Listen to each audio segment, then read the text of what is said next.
Good afternoon, everyone. We will now continue our hearing, and I would like to ask for the following departments to please come on up. The Office of Clean and Green Initiatives, the Philadelphia Energy Authority, and the Office of Sustainability.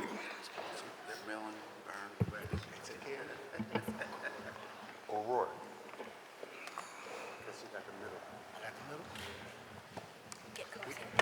We're going to get real close. That's fine. We're good. Good afternoon, everyone. Good afternoon, sir. And so I'm going to ask for Emily to kick us off. My Nana taught me as a young man, ladies first. And so, Emily, if you can begin your testimony, first state your name and title for the record, and please begin. Yes, sir. Is this microphone on? Okay, good. Good afternoon, Council President Johnson, members of Council. I am Emily Shapira, President and CEO of the Philadelphia Energy Authority. I am really pleased to provide testimony on PEA's fiscal year 2025 operating budget today.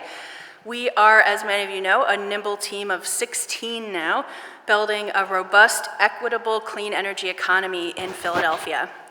In 2016, with the leadership of then Council President Clark, we launched the Philadelphia Energy Campaign, a pledge to invest $1 billion in energy efficiency and clean energy projects to create 10,000 jobs over 10 years.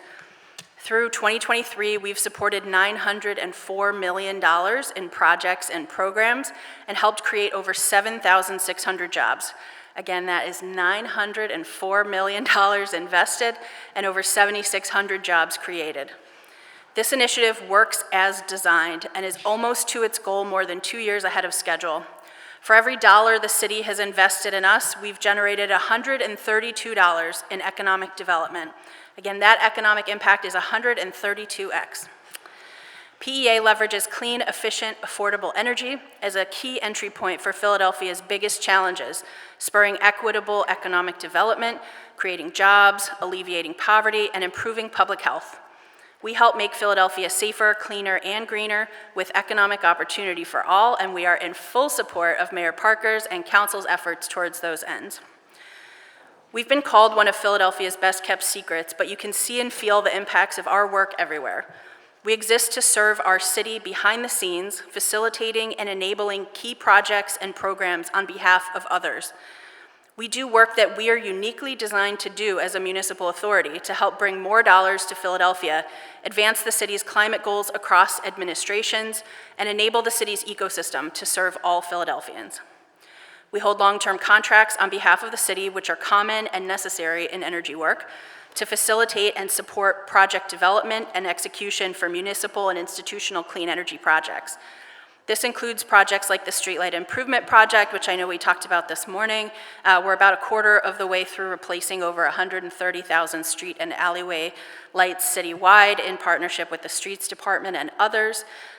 It includes $250 million in energy-saving capital projects across 23 schools in partnership with the School District of Philadelphia, and Adams Solar, which will provide 25% of municipal electricity needs starting this month after 6 years of work. We hope you all join us to flip the switch on that project on April 30th. Thank you. We also run programs that address similar issues in housing, commercial and industrial buildings, and small businesses. I'll mention 4 of those programs very briefly. First, Solarize Philly, which has supported over 2,700 homeowners to add solar on their roofs, over 45% of whom are low or moderate income. Not only is it the largest Solarize initiative in the country, but is also a program we are planning to roll out to the rest of the state through Inflation Reduction Act funding. Secondly, the Water and Sewer Service Line Protection Program, which serves 90,000 homes and has saved consumers over $60 million in repairs and supported 105 homes with last resort funding for water and sewer emergencies that could not be covered by basic systems repair or the Water Department's help loan due to tangled title or foreclosure prevention programs. And 75% of all claims were serviced by minority and women-owned plumbing companies. Third is CPACE, or Commercial Property Assessed Clean Energy Financing, which has facilitated almost $200 million in energy projects in commercial and industrial buildings in 7 of 10 council districts, with recent projects done in Kensington, Port Richmond, Germantown, and Center City. 6 of those projects were multifamily and typically built about 30% more efficiently than code requires. This is a program authorized and modified by City Council, so thank you for your leadership on that. And that leadership has allowed the program to grow and serve even more properties. And finally, Built to Last, Philly's whole home repair program.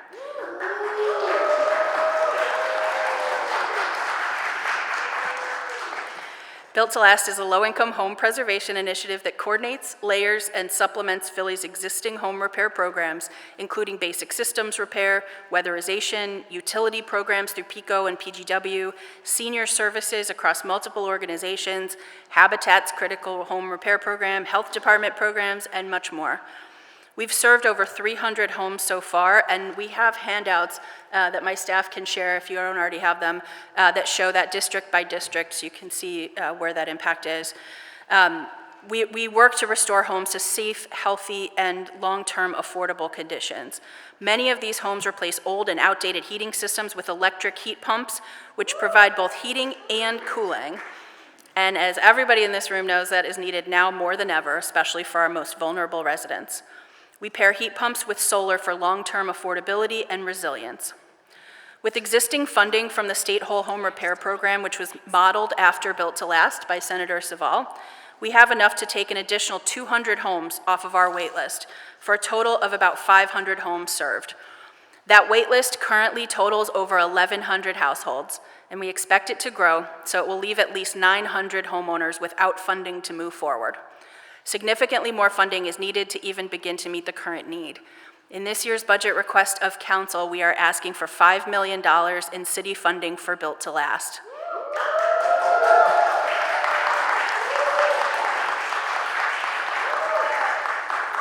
Built to Last receives no funding currently from city coffers. We fund that work through state, federal, and philanthropic grants, as well as our own program revenue.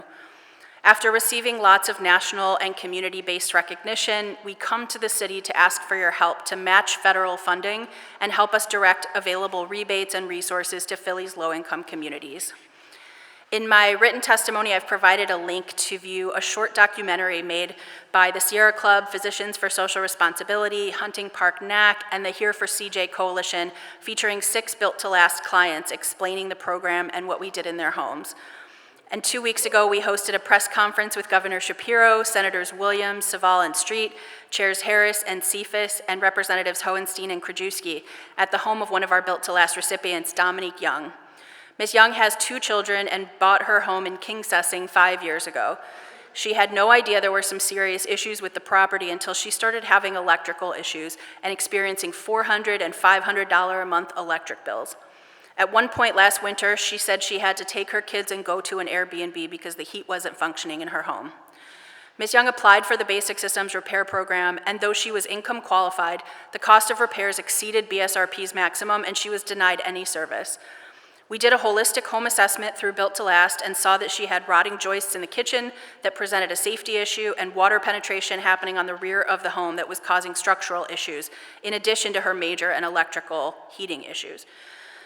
PHDC and PEA worked together to split up needed repairs and are collaborative partners in this program. BSRP invested over $15,000 in Ms. Young's home to deal with the water penetration and structural issues, and then Built to Last came in and spent roughly $18,000 on electrical issues and removing inefficient electric baseboard heating and replacing it with a high-efficiency heat pump that provides both heating and cooling. We're in the process of adding solar and completing final insulation and punch list items, which will leverage other federal funding in the amount of about $8,500. Built to Last fundamentally restores homes that build generational wealth, that preserve neighborhoods, that help Philadelphia families like Ms. Young stay in their homes and avoid displacement from gentrification or from disrepair. Built to Last was designed with feedback from communities and the organizations that serve them to support Philadelphia's existing home repair programs to make them more effective together. This program has been nationally recognized by the Alliance to Save Energy, the Department of Energy, and many others as the model for lower-income home repair. When Congress passed the Inflation Reduction Act, we were thrilled to learn that there would be loans and rebates available for things like rooftop solar and efficient heating and cooling systems, but we quickly learned that federal funds cannot be matched by other federal funds in most cases. Without non-federal matching sources of funding, low-income homeowners will not be able to take advantage of millions of dollars in incentives. I urge Council to help us fund this important program and ensure that these federal dollars make it to those who need it most. While funding Built to Last is incredibly important, we will not be able to continue to scale up our work without an increase to our city-funded operating budget. In fiscal year 2024, we received $2.05 million from the city, which covered 20% of our overall budget. The other 80% was from federal, state, and philanthropic grants, as well as our own program revenue. In Mayor Parker's FY25 budget, we have a $1.05 million line item under the Managing Director's office, so I don't think it comes out as its own line. This is a nearly 50% reduction from FY24, so we're asking for Council's help to increase our city operating budget from $1.05 million in the current administration budget to $3.6 million. Thank you. We ask for this increase at a critical moment. With support from the William Penn Foundation, we've spent the last year supporting the city, Commonwealth, DVRPC, and various other stakeholders and CBOs to apply for competitive federal funding. We've submitted over $2.6 billion in requests, including $250 million in partnership with the Pennsylvania Energy Development Authority for low-income solar subsidies statewide, $200 million in climate pollution reduction grant requests with DVRPC and over 40 sub-awardees from PHA, PHDC, and the school district to Philly Youth Basketball and Share Food Program, and multiple environmental justice community change grants focused on home repair and more in Kensington and Grays Ferry with ECA, Philly Thrive, Impact Services, and NKCDC. There are a number of major funding opportunities still to come in the next year, including Clean Ports, which is critically important to Philipport and others, clean heavy-duty vehicles, and subawards for the Greenhouse Gas Reduction Fund, and more. PEA will need to build operational and compliance capacity to manage significant federal grants, scale up programs like Built to Last, Solarize Philly, and municipal projects, just like the one currently active for the Quadplex, health centers, and homeless services buildings.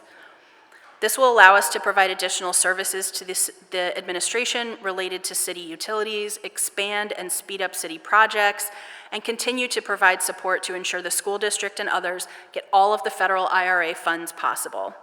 We believe we can draw down $5 billion to Philadelphia from the IRA. That was $5 billion. This is the year we need your support to make that happen. If we wait until FY26, it will be too late. Our final budget request for this year is $2 million for the Philadelphia Green Capital Corp., our Green Bank affiliate. This funding would provide loan loss reserves, credit enhancements, and other tools to ensure that federal loan dollars are deployed not only to moderate and higher income Philadelphians, but also to lower wealth communities in ways that are supportive and appropriate, in particular for those between 60% and 80% of area median income. This funding could support energy upgrades for 700 households to make their homes safer, healthier, and more affordable for the long term. It would enable at least $10 million of federal funding deployed to targeted communities. As I mentioned earlier, federal funding cannot often be matched with other federal funding, so city funding would be incredibly valuable in this context. We're expecting more than $100 million of federal loan funds to become available to Philadelphia and the region starting in FY25 through PGCC. So our total funding request for FY25 is $10.6 million across all three priorities: Built to Last, PEA's operating budget, and PGCC's credit enhancements.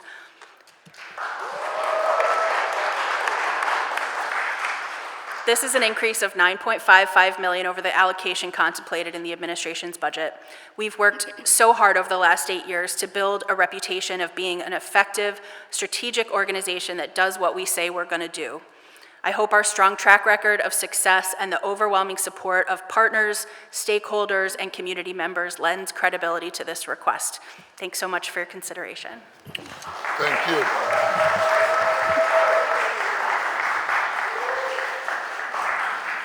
I think other than Jane Golden in the Mirror Arts program, I think you're the only other person that brought your entourage. Well, shout out to Philly Thrive, and so I think that's great. Always on the front line advocating for those most in need, and so that's what it's about. We welcome everyone here today. Next, the Office of Sustainability. Just please state your name and title for the record and begin your testimony. Yes, hi, I'm Elizabeth Lankenow, and I'm the Interim Director of the Office of Sustainability. Good afternoon, President Johnson and members of City Council. I am Liz Lankenow, Interim Director of the Office of Sustainability. Joining me today are Catherine Leonetti, Deputy Director of Policy and Strategic Initiatives, Dominic McGraw, Deputy Director of Energy Services and Operations, Nidhi Krishan, Deputy Director for Climate Solutions, Genevieve Lamar-Lemay, Deputy Director of Environmental Justice, and Abby Sullivan, Acting Chief Resilience Officer. I am pleased to provide testimony on our fiscal year 2025 operating budget.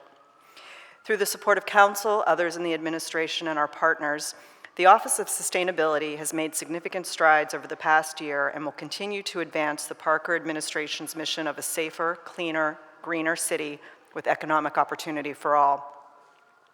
Working with the Streets Department and the Philadelphia Energy Authority, the Philly Streetlight Improvement Project is the city's single largest energy conservation investment to date. Upon completion, it will represent a nearly 10% reduction in municipal carbon emissions and lower our street lighting energy costs by 25%. The Adams Solar Project, another project with the Energy Authority that is now complete, will provide renewable energy to nearly a quarter of municipal buildings. This brings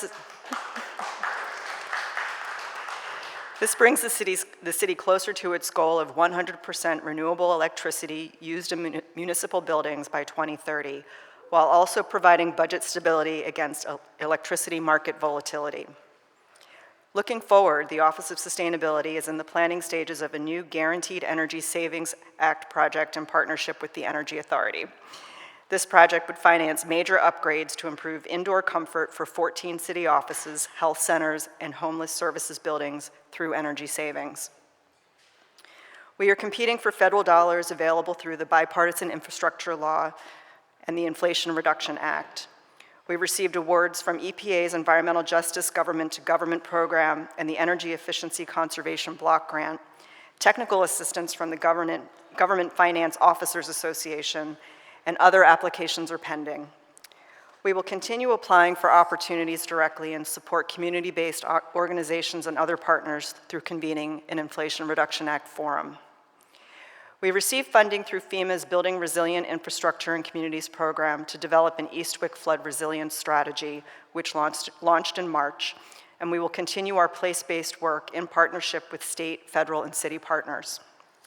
We will be releasing an energy poverty alleviation strategy later this spring, which strives to address residents' high energy burden while reducing residential emissions, building resilience, and improving housing quality and security. This work will focus on under-resourced and overburdened communities and incorporate green workforce development to prioritize an equitable and just clean energy transition. Through our Community Resilience and Environmental Justice Grant Fund, we distributed 10,000 grants to 15 community organizations through the city, with the Environmental Justice Commission operating as the selection committee. In the coming year, the fund expects to increase the number of awards to 20 organizations. In the coming year, the Office of Sustainability will continue to strive to do more to address the impacts of climate change already being felt by Philadelphians. We recognize that collectively we must move faster to reduce our emissions to meet or exceed the city's 2050 carbon neutrality goal. The climate crisis will be predictable in its unpredictability of increasingly hotter and wetter weather events.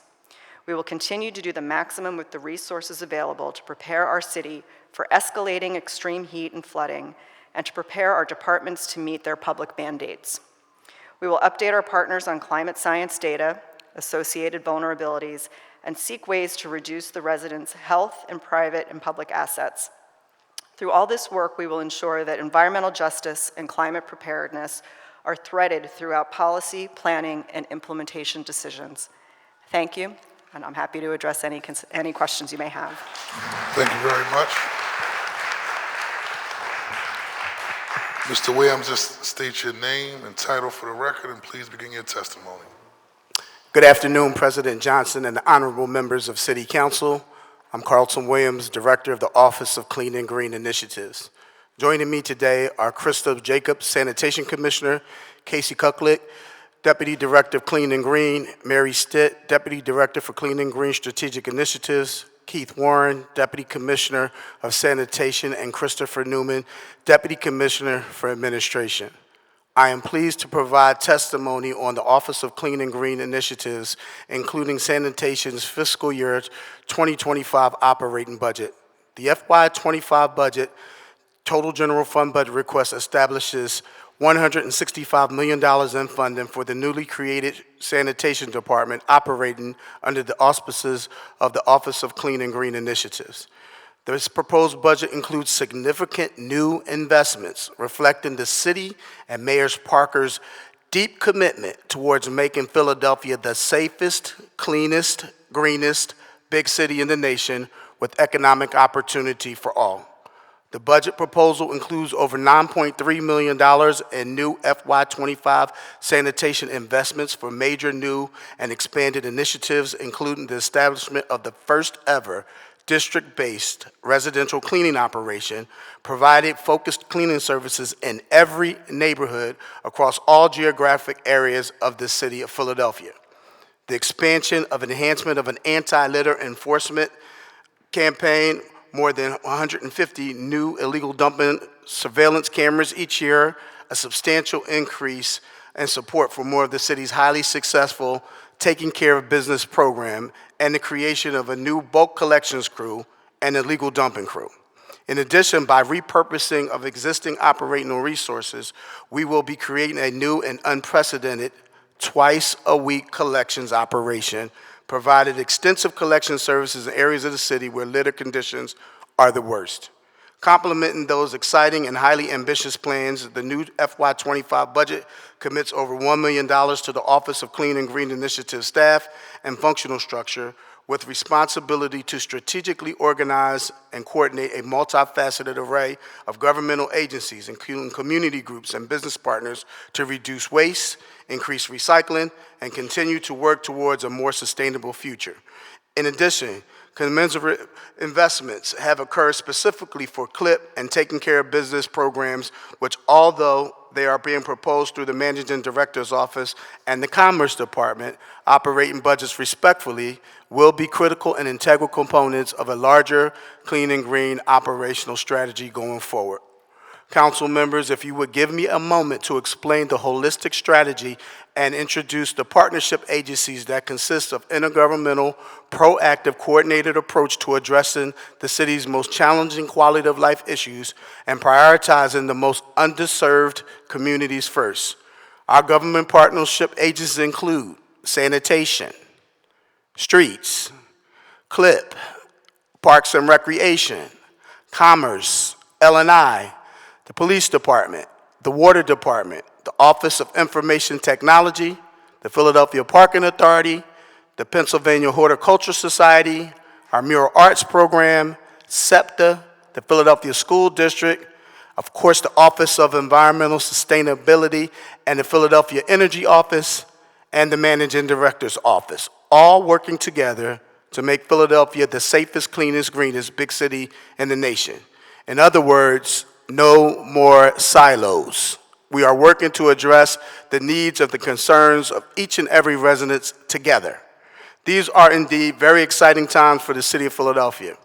This proposed budget ushers in a new and visionary clean and green strategy that lays the groundwork for comprehensive and long-term solutions to remove litter and blight across the city and drastically improve overall quality of life for all residents and communities. We are looking forward to working vigorously, pursuing this new, innovative, and strategic approach as we achieve our clean and green mission, and excited to present this proposed budget today. We are therefore requesting your favorable consideration of this budget request, and we thank you for the opportunity to testify to you today. The deputies, staff, and I are happy to answer any questions that you may have. Thank you very much. First, I want to start off by publicly thanking you, Mr. Carlton Williams, and Keith Warren for just always being on the case when it comes to cleaning and greening the city of Philadelphia, making sure that we're addressing the issues of illegal dumping, making sure we're addressing the issue of cleanliness throughout the neighborhoods in the city. And so I just want to thank you for your public service. I want to also thank Mr. Keith Warren and your overall team as we go into this new administration. Thank you, sir. Couple questions just to get started. So first, for Emily. Emily, thank you for your hard work and your dedication. You know, we had a chance to meet to talk about your needs overall, but most importantly, how you are using your leadership to actually bring dollars to this program and grow this program, right? As you mentioned, particularly for Built to Last, it doesn't receive any City of Philadelphia funds, and so I'm of the mind of other members of council that we will be advocating to support Built to Last. That program, the program complements what people may or may not know, the Basic Systems Repair Program. And so through that meeting and working with Janae, I found out that a lot of times, separate from the work that Basic System Repair does, you come behind and also make sure that a home is energy efficient, right? And you're able to address a lot of areas that Basic Systems Repair aren't able to address. And so I'm glad that that type of collaboration is great in terms of moving forward and is happening. And also we recognize particularly in areas where we see not just in gentrificated areas that are gentrifying, but also just areas where we have long-term residents, right, who just been living, particularly in South Philadelphia. We don't never move. South Philadelphia residents, probably like most other neighborhoods, we pass our homes down from generation to the next generation. And so I just want to acknowledge you and your hard work from that aspect. I want to go into questions specifically to Mr. Williams to get an idea of the district council, no, the cleaning crews per district council, right? How many members will be a part of those crews? The type of equipment will be a part of those crews. Will these individuals, because I also recognize going through our notes that there's a certain level of vacancies that we do have, so how are we going to hire up to make sure we're accomplishing the things that we need to do? Because obviously this is the highest budget item pretty much in the whole proposal that's being put forth for us today. And so you had some work to do ahead of you, which I'm sure you up to the job to addressing. So how many people are going to be in the crews, right?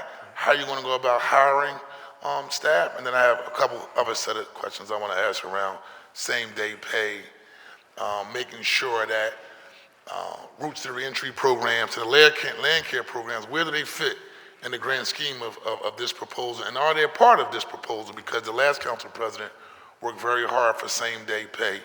And that land care program is like great for our districts as they are right now. Okay. Thank you, Council President. First of all, to answer your question in reference to the district residential cleaning crews, these will be 10-person crews per district. They will operate on Tuesday through Saturdays, the day behind trash collection day. They're actually being recruited right now through our Future Track program, which I am very pleased to say they're doing an excellent job with cleaning alleys. And so we know what type of employees we're going to get to clean our neighborhoods because we already have them. Once they complete the program, they will be designated per district in each area of the city, operate on a Tuesday through Saturday schedule. Again, the goal is to address issues after trash day when our city is most impacted by litter.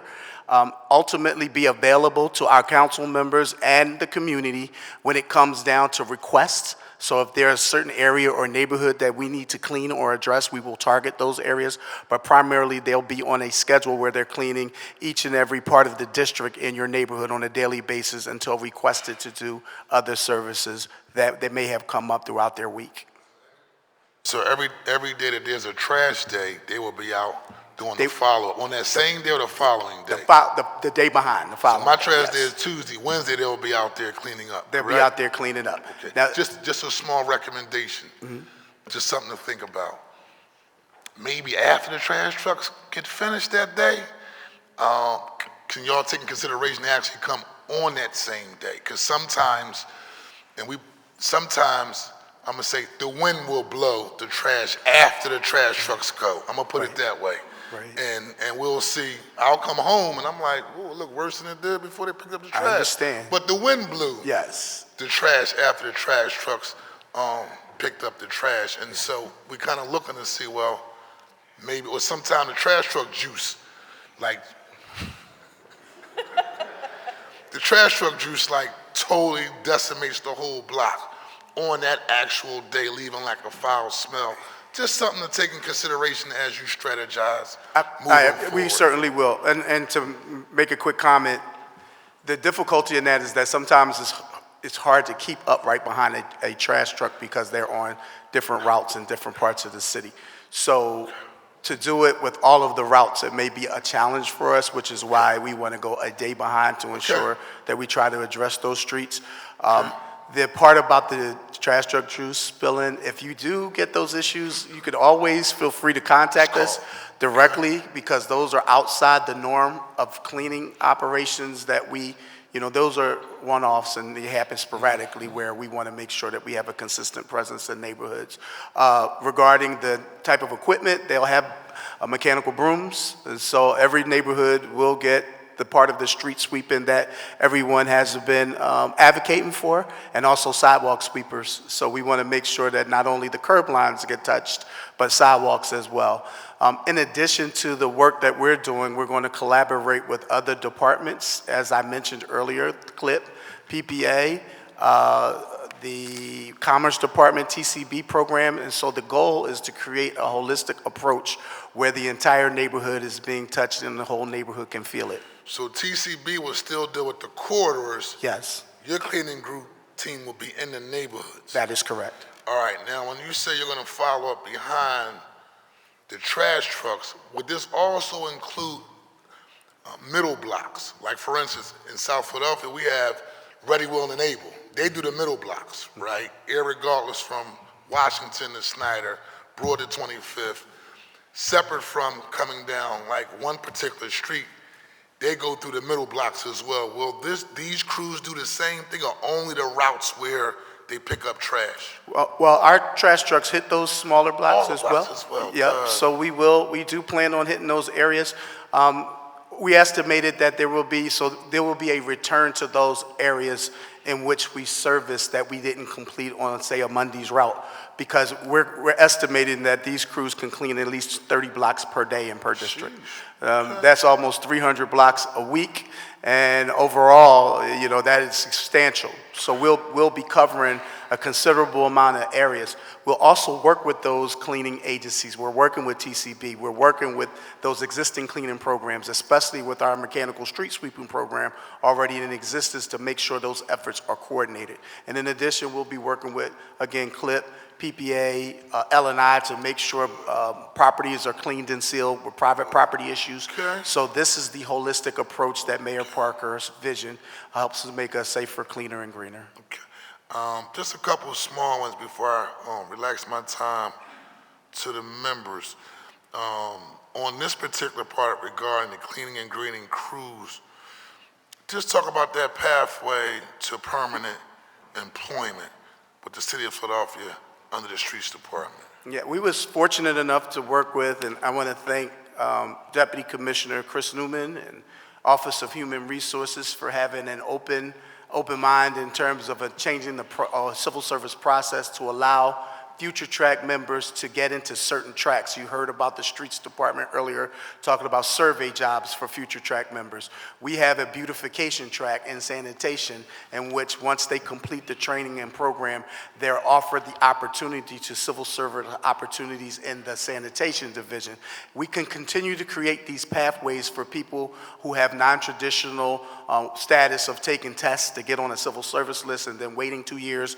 By coming into future track, you're able to not only prove yourself that you're worthy of doing the job, but you'll be able to actually have an advantage to be able to get in because you've already worked in the city of Philadelphia. Now, this is a very, very big deal. Do we have a marketing and campaign to recruit individuals to participate? Because thing some people may or may not know with Future Track, irregardless of your background, Yes. you can have an opportunity to have a pathway to work for the city. And again, as we deal with gun violence, we also know that if we give these young people an opportunity or returning citizens an opportunity, then they won't go back to their street life. And so will there be any type of marketing campaign to like really recruit people aggressively to fill those vacancies to hire up? Absolutely. And let me first thank you and this entire council, especially for advocating last year for the largest contingent of Future Track members the city have ever seen. Over 200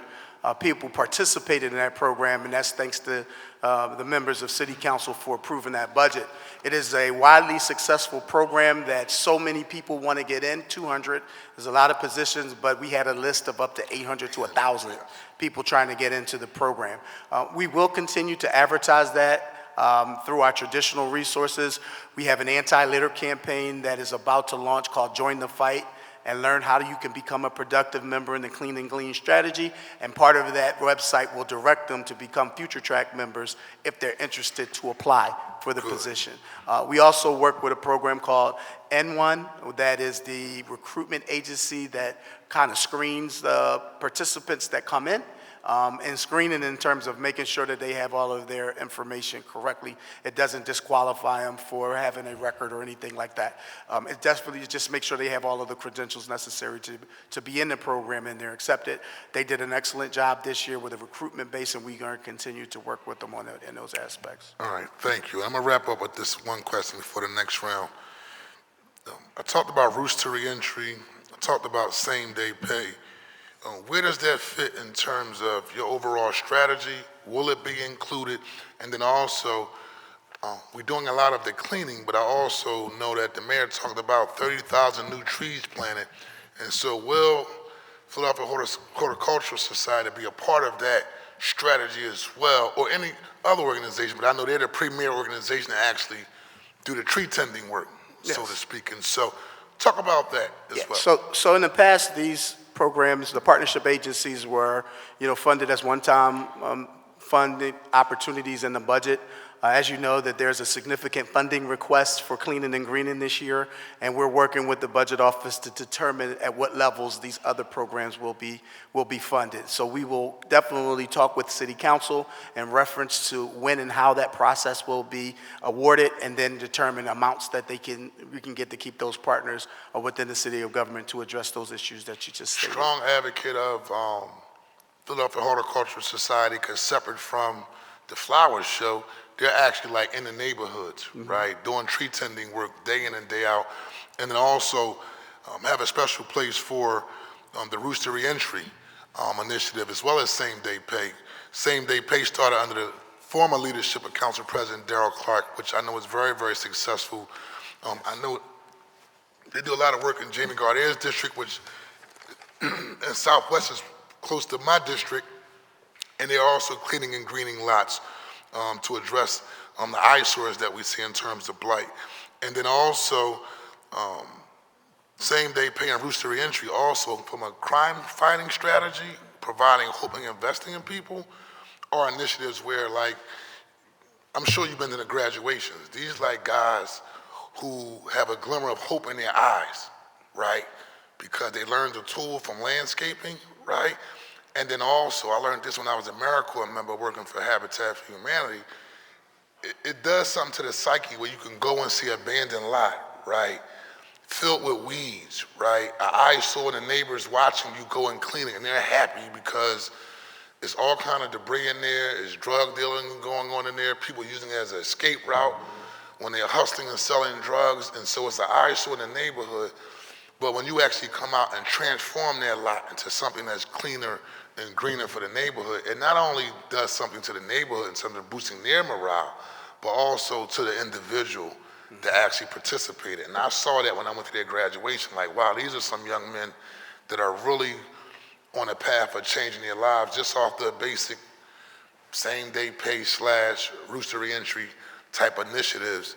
And the recidivism rate, the actual graduation rate and placement rate is significantly high. And so just really seriously consider, if we're talking about cleaning and greening the city, but also making it a safer city, that type of strategy that really engages many young people as possible. And with this type of budget request, I think it's like 500 million over 5 years.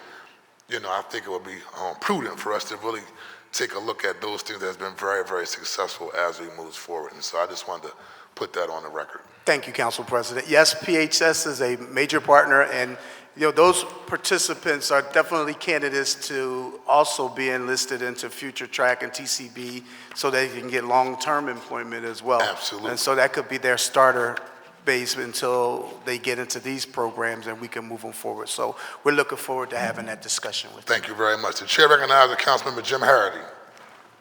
Thank you, Council President. Thank you all for coming out. So glad to hear about the solar panels going on the school roofs. That was something we talked about, and I was big on that while I was out on the campaign trail. My questions are for Carlton. Commissioner, is it still the Office of Clean and Green Initiative's intention to do the pilot program of twice-a-week pickup trash collection? Absolutely, wholeheartedly. That is a big initiative in our efforts to reduce litter and illegal dumping, especially in close-knit neighborhoods where they have limited access to storing trash. So absolutely. Okay, how's the data going to be collected to determine what areas of the city will get the second trash pickup? Well, first of all, the density of the neighborhoods is the first indicator. People do not have places to store litter in driveways, or they don't have a setback properties where they can put a trash can out of the way and store it for the week. Those will be prioritized first. But the ultimate goal is to hit all of those neighborhoods who don't have access to these type of services. The goal is to give them an opportunity to be able to get rid of their trash much quicker so they don't have to contain it. It ultimately hopes to stop reducing the amount of waste that you see on corners and vacant lots and litter through our streets. So eventually, depending on the amount of trucks and how fast that we can get them in, we plan on touching all neighborhoods who have these issues. That's great to hear. How about the big belly trash receptacles? Are they part of the strategy and plan to combat the litter? If so, how will they be used? Yes, so we are looking in this, the mid-year transfer actually provided for investment for over 1,500 new big bellies. That's double the amount that we have currently in the city of Philadelphia. Most big bellies have a life expectancy of 10 years, so some have to be replaced, but others will be going on those additional corridors that TCB will be expanded to, and also other neighborhood corridors. So majority of those big belly waste baskets will not be in Center City. They will be in our residential neighborhoods. Love it, love it. And, just to close out, I'd just like to say thank you to you guys for all you do. I call you on the weekend just like everybody else. And, listen, you guys get right out there. And shout out to my buddy over there, Mr. Conway with Clip. You guys do great work, and looking forward to working with you to clean up Philadelphia. Thank you very much, Councilmember. We appreciate it. I want to echo the sentiments of Tom Conway. He'll get text messages from me like on a Sunday evening. I know I'm like totally out of line, but it's like when the constituents call me screaming and yelling at me, I'm like, who can I call to get some additional help? So to the CLIP program and Tom, and thank you for you and your team being on the front line of helping the constituents in the city of Philadelphia. The chair recognizes Councilmember Nina Ahmad. Thank you, Council President. What an impressive plan, multifaceted, which has got my head spinning like, what question should I ask first? So the one issue that I want to make sure is happening is that we are greening while we're cleaning, not in a linear fashion, but at the same time. That's one issue that I was somewhat concerned about. But after hearing you, that PEA and Sustainability Office will be working in concert under one kind of umbrella. So you're sort of the greening, PEA, sustainability would be sort of the greening aspect of this, impressive plan. Question one is data collection to justify this huge amount of budget investment, right? So that we can show to our constituents on a, not too long a timeline to show how quickly we're making impact, particularly if we can connect it to crime stats in the city as well. Because I heard you say you're going to be working with the police as well. So I don't know if that's in your plan, but if you could address that we're cleaning as we're greening as we're cleaning, as well as how we're collecting data to show the people of Philadelphia that this is worthy investment and it's working. Sure. Council member, I'm going to allow both the sustainability and PEA talk about their cleaning and greening initiative, their greening initiatives. I'm going to ask my deputy director, Casey Kucklick, to come up because we stole him from PHS, Pennsylvania Horticultural Society. I heard. To help us with greening initiatives in the city of Philadelphia, and then I'll come back to address the data collection metrics that you spoke about. Okay. Hi, everybody. Casey Kucklick. I'm the Deputy Director of Clean and Green Initiatives, working with Director Williams. Thanks for the question. I do want to point out a couple things. First, there is funding in the TCB expansion to do greening along commercial corridors in a stepped-up way, so that includes vacant lots, tree planting, and things of that nature, so that is absolutely part of the proposal. Second thing that I want to highlight is the great amount of work that we've done, my office, our office, along with Parks and Rec in particular, around tree planting, and there's significant federal funding that has already been awarded, $12 million last fall for tree planting across the city, but particularly in our hardest hit and highest heat neighborhoods, and we're getting ready to submit an additional application, a group of partners, including the city, for $20 million from the EPA for that work as well. Thank you. I would just add one other quick thing on that, and I'm really grateful for this question because I think, has been really exciting to see the administration sort of starting with, vacant lots and trees and sort of physical greening, which is fantastic and desperately needed. And so this Office of Sustainability and PEA are able to really focus on other components of that. So thinking about energy, thinking about sort of from the Office of Sustainability's perspective, resilience, how do we make sure that that everybody is able to sort of meet the moment with climate change in ways that are affordable and long-term able to function. I will say from our perspective, we're excited that the Clean and Green Office is able to get new trash trucks, so that's something that's been on our radar. Of course, there's all sorts of new technology out there for that, so we're really pleased to be able to work with them and talk more about what that'll look like coming up. And I'll just say too, we think about commercial corridors and we think about residential properties as just part of our core infrastructure of the city. And so, we're looking at energy efficiency as the way to sort of follow on to the work of the Clean and Green Initiatives office and make sure that communities are able to move forward as climate change happens to them. Thank you. A quick, were you going to address it? I was going to ask about recycling and where have we gone with that? Sure, I'm not sure, Santa, can you?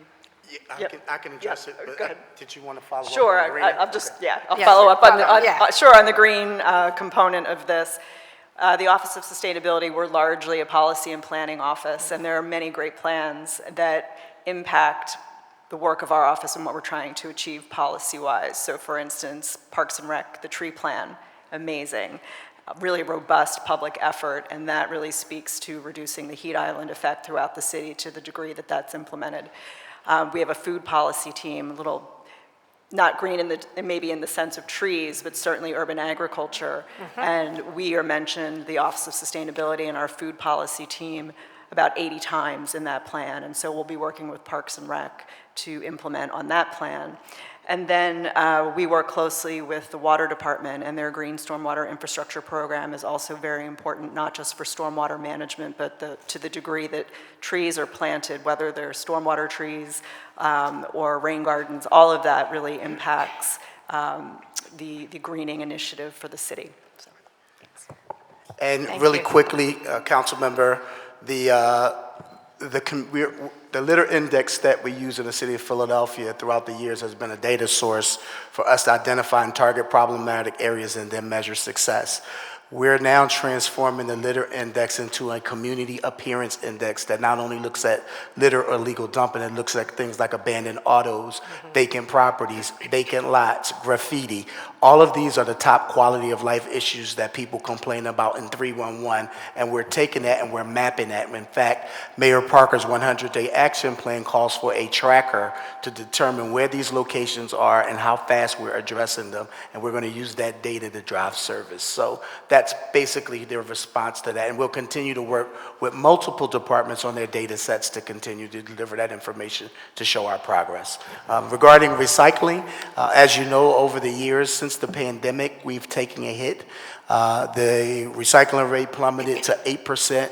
We're happy to say that it's increasing now. It's back to 14%. And that is the diversion rate. That's not a participation rate. That is the amount of trash that is taken out of the waste stream that is recyclable. And that is the percentage. So for instance, if you have 20 pieces of trash, you take out 5 pieces, you have a 20% diversion rate. We're working to increase that rate to get it up to somewhere around 25 to 30%. But there's also things that we should be also looking at for a long-term waste plan like organics. And the amount of waste that we can now turn from into renewable energy. We have a proposal and a plan to be able to do that through a pilot program through our waste contract system. So those are the things that we're doing to try to not only increase recycling, but reduce waste overall. Thank you. I'll hold my questions for the second round. I have lots more questions. Thank you. No problem. Do we still take our trash to Chester? Just want to ask. I think I had one of my members I saw. Yes, with the crew in the we office. still take a percentage of our waste to a waste-to-energy plant in Chester called Covanta. Yes. Any other place we could take it besides Chester? We Just wanted to ask. The other contractors, Waste Management, but we put out the waste contracts every 7 years. It's 4 years and then 3 one-year renewables. Actually, there is a shift to want to do a longer-term, stable agreement with other waste companies. That is the opportunity for new waste and technology systems to come in. And so we're now looking not only for recycling as Councilmember Ahmed has stated earlier, but we're also looking to do that with waste so that we can become a more environmentally friendly waste system. Oh, thank you very much. Chair recognizes Councilman Jamie Gaudier. Thank you, Council President. Good afternoon, Director Williams. I first wanted to thank you for everything that you do to serve our communities and wanted to give a shout out to DC Warren as well because he's always amazing. I wanted to ask for more clarity on the twice a week trash pickup pilot. Were you saying that you would use a litter index to figure out the It'll be areas, both or? the litter index and we'll look at population density. And so, places where we have tight streets, so North Philadelphia, South Philadelphia, West Philadelphia, those are all areas, parts of Frankfurt in the Northeast and parts of Germantown are the areas that we're targeting. We're not prioritizing one neighborhood over the other. We're looking at it in terms of where the dense neighborhoods are, but also it's contingent upon how fast I can get the trucks in with fleet management because it takes a considerable amount of time to order compactors. And so we're working to try to expedite that process so that we can hit all neighborhoods when we start. But we're going to look at litter conditions first. That is our primary concern. Then we're going to look at housing density as well. And then between those, we'll come up with a phased-in approach to roll it out across all of those areas that we discussed. How many blocks will be included in the pilot? That is a very good question. I need to get back to you on the number of blocks. I can tell you that it's considerable amount of districts in the city because South Philadelphia and parts of West Philadelphia is included. I'll get back to you in terms of the number of houses that will be impacted. That's a good question. Great. It would be great to have an understanding of how many blocks and where and how that relates to the litter index and the other sort of metric you were using. Great. Will people have to move their cars for the residential cleaning program? No, for mechanical street sweeping, yes, that is a scheduled once a week collection. For the residential, because it's diverse and so spread out, they won't be required to move their cars because their schedule is a little different. It won't be once a week for the residential program. It's once a week for the mechanical street sweeping program that we have that's posted and on schedule with signs. How often will the residential street cleaning program take place? So once every 4 to 6 weeks, they will return back to that particular neighborhood because they have to do an entire district before they return in those areas. Mechanical street sweeping program does weekly. Okay. And lastly, can you talk about whether the installation of surveillance cameras has aided in finding and prosecuting dumpers? And, you know, you sort of ticked off a lot of partnerships that you will have in this new role. How is that partnership thinking about and addressing illegal dumping?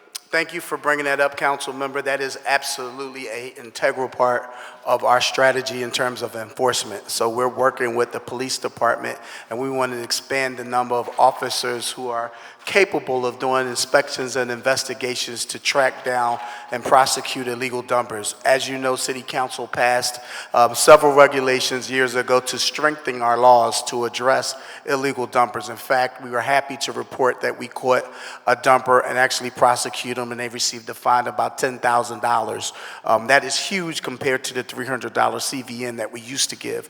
It is deterring illegal dumping in locations where we have cameras. We want to expand that network. This budget calls for additional funding to expand the number of surveillance cameras in those neighborhoods most impacted by illegal dumping. Are the cameras helping us? Absolutely. They're making areas cleaner. We're getting more cases for people who are offending. And I can get you that we keep a tracker of the number of people that our law department, because this is not only a police department issue, but our law department actually takes them to municipal court for a lawsuit to not only give them a fine, but pay the cost of restitution. And so we're finding that many of them are now trying to negotiate settlements to pay the fine and then pay a lower cost so that they won't infringe and reoffend. But it is making a huge difference in areas where we're seeing cameras. So we're going to continue. Thank you. You're welcome. My next question is for both PEA and the Office of Sustainability. You all are doing just amazing work, and so want to commend you on that, first of all. But I wanted each of you to talk about what your next biggest important priority is in order to help the city to meet its carbon neutrality goal. Sure, thank you. And I can share our testimony from March 4th when we did testify for the resolution for carbon neutrality. Yeah. So I won't go into great detail here, and I will share that. However, for neutrality, one of the biggest things that we're finishing up right now is an energy poverty alleviation strategy, which will really seek to alleviate the burden that many of our under-resourced renters and owners have in paying their bills, and looking at all of the gaps and challenges to getting people into various programs, and how do we better convene partners around that, and then also really looking at the workforce development opportunities that would come out of both the Inflation Reduction Act dollars, but through better coordination of all, the various programs that we have. So that, I think, is one of the big ones coming up.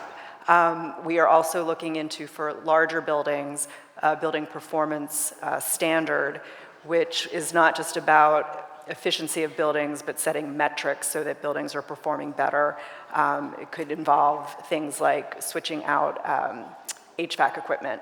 So what we are doing now is finishing up a grant application through the Department of Energy to apply for funding through that. It could be up to $20 million over the next 9 years. A lot of the details about what that policy would look like would come if we are awarded that funding to figure out, pardon me, the size of the buildings. But regardless of what happens, if awarded, it would be a really big public involvement process and an inclusive process to really understand, what we can implement for more efficient buildings, since buildings are about 70% of our carbon emissions problem. Great. And does this budget proposal set you up to achieve those goals? Yeah, I mean, a lot of the work that we're doing, we would be looking to grant dollars to help supplement the work that our team is already doing. Okay, got it. Thank you so much for that question, Councilmember. In addition to the work that the Office of Sustainability is doing, we are collaborating with them on a number of major RFPs for the city. We have one that's currently in the selection process now, finally, for our next big energy efficiency project for the city. Thank you.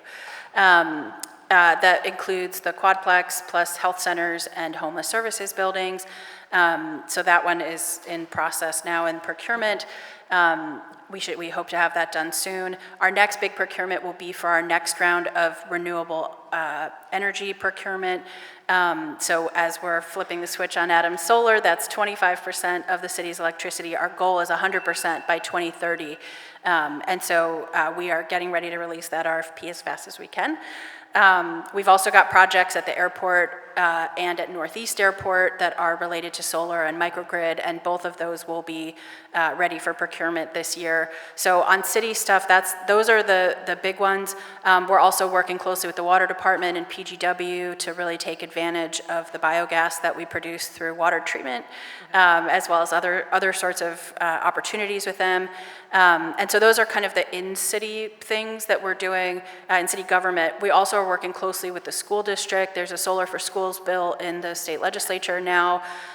We've been working closely with Representative Fiedler on, and we've got funding hopefully coming our way through the federal Solar for All program that will focus on low-income solar and should also help us figure out how to get funding to schools to help them put solar on the roofs. Can I ask one follow-up? Okay, I'll come back.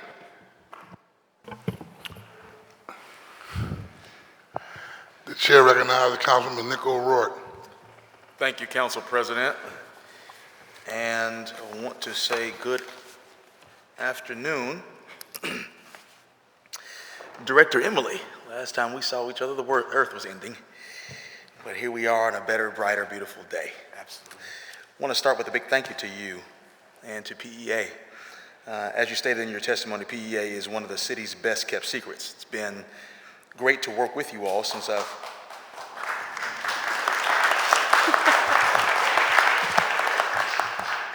always want to make space for praise. That's good. It's been great to work with you all since I've come into office, and I'm really looking forward to continuing our partnership, especially to continue providing energy savings and home repairs to the Philadelphians who need it most. First, I want to talk about, amen. I want to talk about the Built to Last program, which has done over 300 home repairs for low-income homeowners since the program's inception. And from my understanding, the Built to Last program has not been funded by city dollars. You all have relied on federal, state, and philanthropic funding for that program until now. Can you explain why you all have a need for city funding to the tune of $5 million this year? Absolutely. Thank you so much, Councilmember, for that question.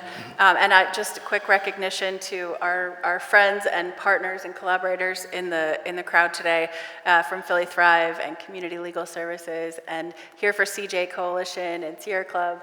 Thank you all so much, and others who I'm forgetting, Power, thank you so much for joining us and for your kind applause. Built to Last really has been leveraging existing dollars to get off our feet or get onto our feet and sort of get the program up and running.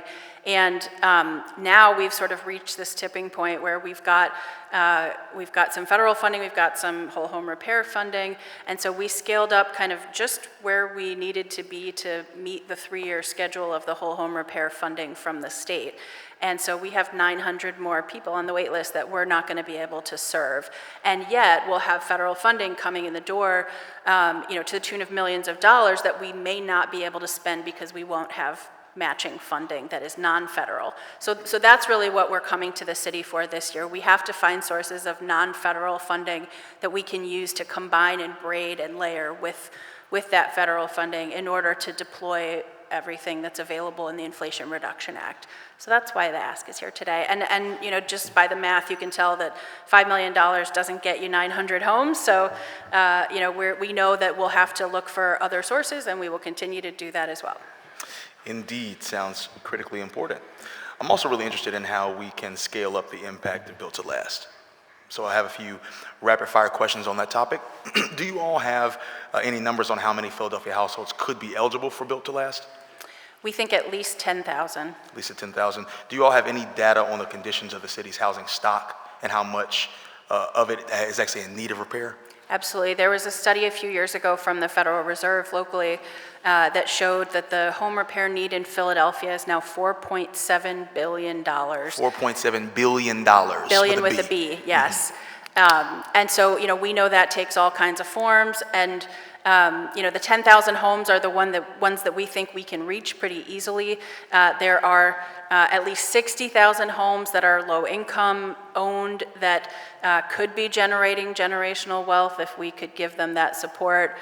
We don't know if we'll be able to ever reach those homes, but we know across all of Philadelphia's housing stock, which is one of the oldest in the country with some of the oldest infrastructure in the country, that we have an absolutely enormous need. And so this will not be solved by small philanthropic dollars or even large philanthropic dollars. It won't be solved you know, just with funding from the Inflation Reduction Act. We need to rally all resources and use our funding that we do have as thoughtfully and strategically as possible, which is why Built to Last exists. We need to leverage not only funding that comes to us, but funding that goes to PHDC for basic systems repair, funding that goes to weatherization, that goes to all of these programs across the city, and use every dollar as best we can. Would that 4.7 billion, as you said, would Yeah. that clear your entire housing repairs wait list of 1,100 homes, or is there a larger figure there? No, that's the number. So the 4.7 billion is kind of the housing repair need citywide across all income levels. You know, we have this 900-person wait list today, and that will probably grow year on year. This was from zero marketing, zero advertising of the program. This is just word of mouth. Now I want to pivot to talk a bit about the other aspects of your funding request, which includes about $2.5 million for PEA staff and administration and $2 million for the Green Bank. I understand from speaking with your team that PEA needs more staff to be able to continue all of the good work, but something that has come up in a lot of other budget hearings are questions around staffing, recruitment challenges for other departments. Could you speak to whether PEA has similar challenges in your recruiting for filling positions when posted? Sure. We've not had a lot of challenges in recruiting. We're a pretty small, close team. We try to do as much with as little as possible. And so we do have a few positions that are open now, but we've gotten lots and lots of interest and resumes. I think, you know, really our focus in recruitment has been not only to use our own networks, but to make sure we're reaching outside of that. And if I'm being frank, I think generally in the energy industry, not a terribly diverse industry, and so our own networks tend to be not as diverse as we need them to be in order to find great candidates, and so that's really been our focus. How do we reach out and connect with other organizations and use that sort of personal connection to all sorts of people to bring in the best candidates? And we have an absolutely incredible team who is doing incredible work, all punching above their weight. And some of those folks are here. I'm grateful that you mentioned many of the groups that are here with us, Philly Thrive, as well as others. You know, home team for me has been POWER, Pennsylvania's Organized to Witness Empower and Rebuild. So grateful to have them there. In fact, it was the rabbi who was in the house today that taught me about the difference between just focusing on reducing carbon footprint as opposed to building a green economy where we can be able to get green jobs. So I'm very passionate about making sure that we can create good union jobs in the new green economy as we fight climate change. Could you speak briefly, this is my last, and I have more questions maybe in the next round. Could you speak to PEA's role in that work? What recommendations do you all have for the city to expand our ability to develop green workforce pipelines? I love that question so much. So we, every time we work on a project or a program, we pair it with workforce development programming, whether it's new programs that we run, like Bright Solar Futures or the GRIT residential construction program, or if we partner with unions, with Labor's has a fantastic program, the Sam Staten Senior Pre-Apprenticeship Program. We work with PowerCorps frequently. They have fantastic programming and wraparound services. We work with ECA, which runs an incredible training center up in Kensington. We'll host tours so everybody can see what they're doing. They do both energy efficiency and solar up there. Solar States recently opened up their own solar training center up in Bridesburg. So there are a lot of resources for workforce development. We're also part of the Good Jobs Challenge with PhilaWorks. That was a $22 million grant. We're in year 2 of that now. There are 3 sectors we're focused on as a city: energy, which we're leading; infrastructure, which Palm's Built Right program is leading; and life sciences, which is run by West Philly Skills Initiative. And so we're all sharing best practices about how to build workforce development. And our workforce team within PEA really focuses on building those on-ramps to careers, so working directly with employers to bring them to our incredible pool of skilled trainees who are ready to start this industry. Thank you very much, Directors Williams and Lunkin. I'll have questions for y'all later if we have another round, but thank you so much, Council President. Absolutely. Thank you. Councilmember Mike Driscoll. Thank you, Mr. President. And yeah, kudos to you, Emily, and all at PEA. We're big fans. Liz, you too, the Office of Sustainability. You guys do incredible work for this city, and I'm truly grateful. Commissioner, I enjoyed working with you in your old role as Streets Commissioner. You and Rich Montanez, every time we called, whether it was a small issue or a big issue, it was a can-do attitude. It wasn't no, it's let's try and find a way. And you know what's happening today. We're not going to go into that, but thank you for that Northeast project. Yes. As you know, 2026, we're going to be on the world stage. We have so many wonderful events coming here to the city of Philadelphia, and the gateway to the city is, by driving anyhow, is 676, I-95 North, I-95 South. Now, I know it's a hybrid of responsibilities of who's responsible, but the prevalence lately of this post-pandemic, this graffiti has been skyrocketing. Yes. And I know PennDOT has some responsibilities. And a little thing that irked me this week, talk about government not always getting it right. So we have the accident on 995 where the truck hits the Conrail bridge. And in 5 days they repair it. That's wonderful. But guess what? They're up there on scaffolds, they're up there on this stuff, and they can't get a spray paint of can and spray over the graffiti that was on that bridge. They're actually doing the welding here, and the graffiti's right there. So that just irks me. The government can't get it right sometimes. I'm a huge fan of CLIP. You may recall that it was founded in the 6th Councilmanic District with Joan Krajewski. Tommy Conway is on speed dial. I don't pretend to understand everything about the managing director's budget, but it appears to me that CLIP may be getting cut, and that concerns me. So I just want to weigh in that, and I probably speak for all 17 of us when I say that CLIP is important to all our districts and to the city, and that whatever we need to do to make sure that that funding is appropriate, that's my ask for today. And with regard to that graffiti, to the extent that we need to reach out to the other Mike Carroll, Secretary Carroll, whether it be CLIP in the safe mode or whether it be other members of your team. I just think when we're on that world stage, seeing a dirty highway or graffiti just sends the wrong message on what is the greatest city in America. Yes. Thank you, Councilmember. And you're absolutely right. CLIP is an integral part of our city operations to help address clean and green issues, especially when it comes down to graffiti. There's graffiti that you talked about on 676, 76, 95, and all the other areas is definitely a problem.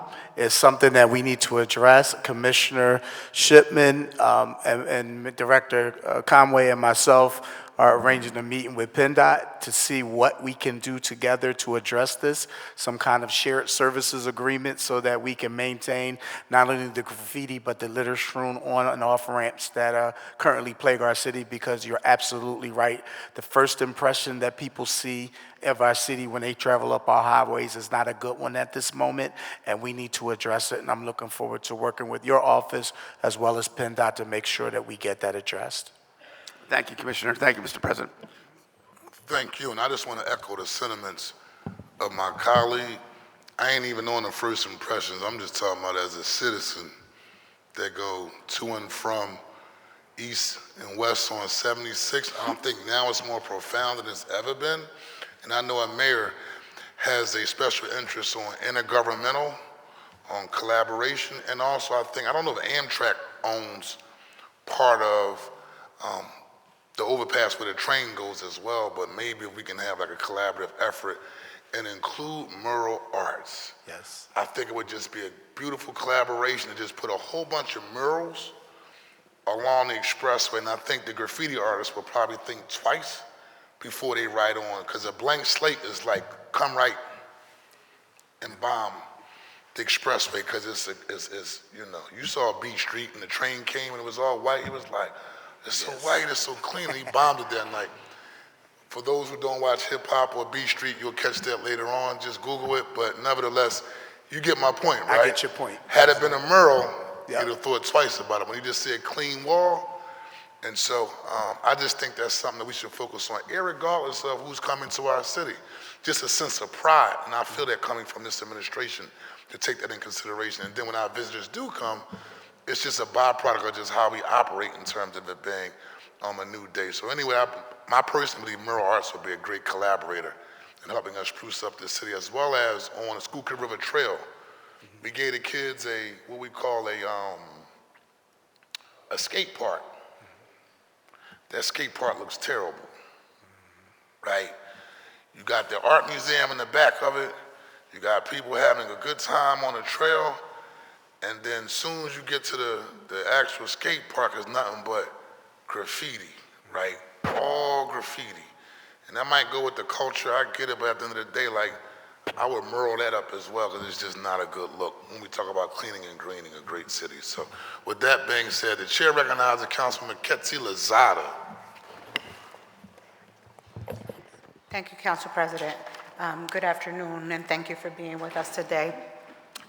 You know, you're never going to get a no from me, because I am extremely grateful for Streets and Sanitation and the support that I have always received, even before becoming a council person.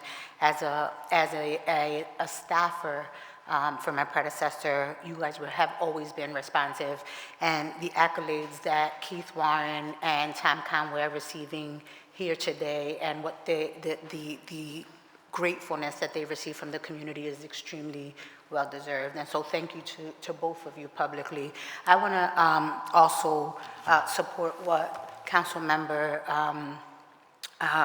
Driscoll just mentioned about, you know, cutting anything out of CLIP's budget or Streets and Sanitation. I think that you all need to get more, and so that you're able to do more, right? I've always been a fan of cleaning and greening and beautifying. So anything that that will get us to making Philadelphia a cleaner, more beautiful city, I want to be very supportive of. That being said, we have a culture in our community that tossing trash on the ground is acceptable and that it's normal. What are you all doing as we shift how we are responding to trash, to short dumping? What are you all doing to work with young people, with the school district, right? How do we change young people's mindset about litter, about the environment, and how to protect it? Not just because when it's clean, it looks nicer, but because it does create safer spaces and because it is good for the environment. Thank you, Council Member. On April 22nd at the Horticulture Center Earth Day, we are announcing a round of Green Schools grants that we are going to award 25 schools around the city of Philadelphia for doing environmental service projects. And on that day, we're going to declare them litter-free school zones, that they'll have to commit to cleaning their schools at least 2 times throughout the school year. The grants are up to $2,500, and they do things from composting to learning about beautifying their neighborhood to rain barrels, because you're absolutely correct. We have to start teaching our young people the importance of environmental stewardship and environmental sustainability. By offering these seed money grants, it gets them involved, and they encourage their other students to get involved, as well as being a part of a litter-free school zone. They learn those habits to maintain their areas. So that is just one of the several programs. We're also launching this month an anti-litter campaign across the entire city of Philadelphia, featuring Madam Mayor Sherelle Parker, who is going to encourage people to join the fight against litter and illegal dumping. And there will be a menu of options for all residents to participate in, from becoming a block captain, from cleaning up your neighborhood to setting a community meeting, because we can't clean up this city alone. As graciously as we are to receive the funding from this council and the work that we're putting in, if the residents don't participate, our efforts will be meaningless. So we need to engage young people, old people, and everyone in this fight. Join the fight. We'll start this month. There will be a menu of options, not only from streets, but CLIP, but Parks and Recreation, learning how to understand the process for removing abandoned autos, connecting with your neighborhood. These are the things that we want to engage residents with. That's really exciting to hear.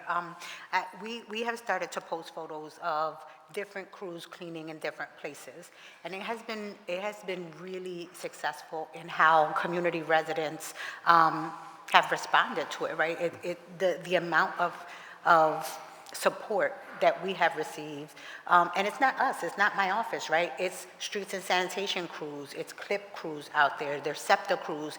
Everyone, every photo that we have put up has received really positive feedback, and so I think it's really important for us to start showing each other how we are doing our own part to be able to clean up the city. And so thank you so much for that. Whatever I can do to be supportive, I'd like to do that. My last question is around how you all are selecting the spaces where you're going to install traffic calming measures. How are they being prioritized?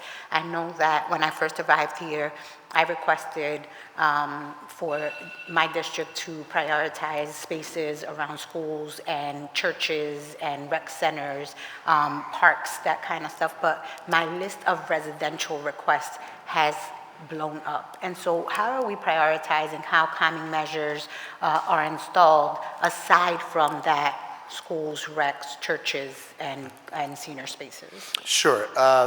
Earlier today, I think Streets Commissioner Del Rossi and Otis, Mike Carroll testified on the process of prioritizing using data. So high injury network is what the Vision Zero initiative and our component uses to determine in residential neighborhoods where those traffic calming measures go. Not only speed cushions, but the countdown cameras, narrow street calming mechanisms to ensure that cars slow down is how they're prioritized. The requests are exceeding the demand right now. So we're looking at creative ways of using capital investment dollars to leverage what we're doing.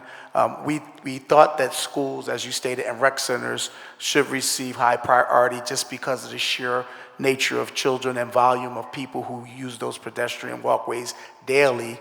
Doesn't require a traffic study to make common sense decisions about making sure we protect our most vulnerable. But we also need to make sure we're trying to keep up with the ones that need the highest priority based on accident data and based on injury data from the high injury network. Thank you. You're welcome. Thank you, Council President.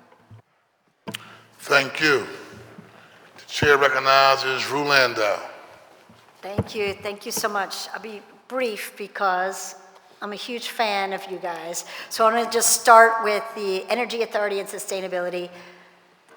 Thank you for everything that you've been doing. You're not new to a new initiative, so thank you for everything you've been doing. the way in which you're able to kind of effectuate the work that's in front of you and be forward-looking and leverage federal dollars to just keep adding to what we're doing and it's working is fantastic. So you're a model for so many other projects in this city, and I love everything that you're doing. I guess the only real question I have is really about Built to Last.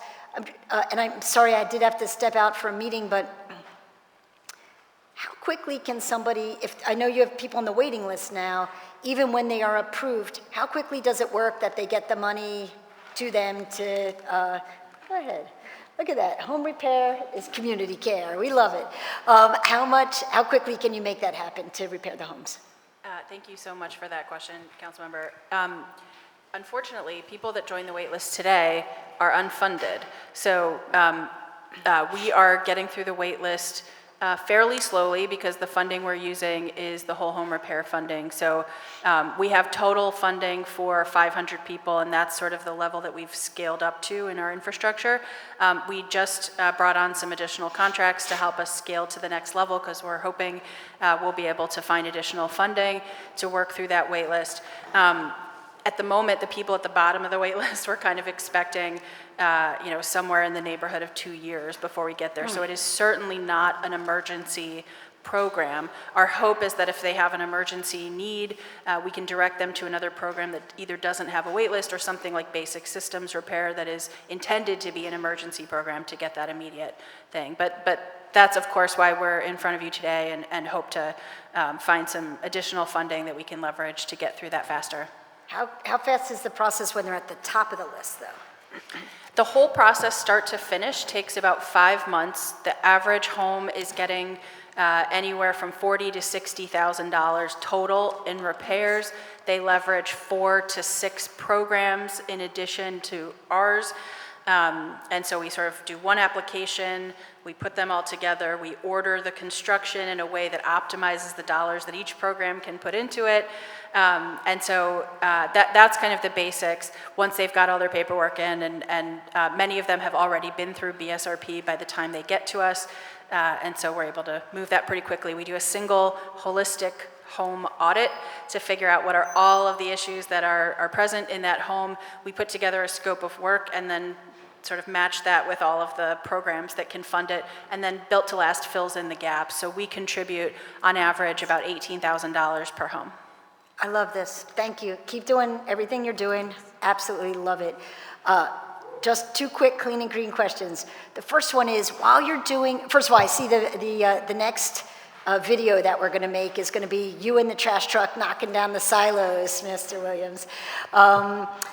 I love also that you're pulling together so many different pieces to make sure that we are just focused first on the neighborhoods that need it most, and second of all, beautifying our entire city is so important. During the education campaigns, including and especially with the young people, do you have a plan of also educating kids on not using things like, sorry, we handed them to you, single-use plastics? We don't have a specific campaign right now, but I think that's something that we should certainly work to include when we do our educational curriculums. The Litter-Free School Zone campaign requires us to teach about environmental education, and I think this should be a part of waste reduction and not using single-use plastics is basically what we're discussing when you talk about forks and styrofoam and plastic water bottles. So yes, that is something that we should develop a curriculum. Our recycling director, Kyle Lewis, is here, so she's hearing you loud and clear in reference to the things that we need to do to start getting to zero waste. Yeah, we could get some Philly Clean and Green I see that. water bottles, right? Yes. And then yes. the last thing for you is I got to meet with our neighbors in Chester County who are, unfortunately, live next to Coventa, where we're sending our trash. And it was super sad to hear their stories, and most of them grew up there and didn't even know that they were living next to this incinerator that was making them sick. They do not have that site does not have a filtration system for the emissions produced by the incinerator, although other plants do have the filtration system. Can we leverage our business to improve the health of our neighbors in Chester and help them get the filtration system? So I'm going to ask our Environmental Services Director, Scott McGrath, to come forward. He's here today to talk about the requirements, what we have in our contract, and our ability to leverage it. I will say that they are also under strict EPA guidelines to report emission issues. We've met with, during the previous hearing with Council Member Catherine Gilmore Richardson, with Covanta to talk about the environmental concerns of the residents. They have provided, and we'll make sure that we can set up a separate time for them to come meet with you as well, details on what they're doing to ensure a safe environment in terms of emissions. But I'll let Mr. McGrath, here he is, hello Scott. I'll let him come up and talk about the emissions process and what the status of Covanta is right now. Thank you. Yes, Scott McGrath. I'm Sanitation's Environmental Services Director. Yes, we've been working with Covanta to expand their outreach to their community so that they can develop a much more cohesive and integrated outreach to everybody in their communities as they develop their programs and improve the environmental performance of their facility, which they've also been working on for some time.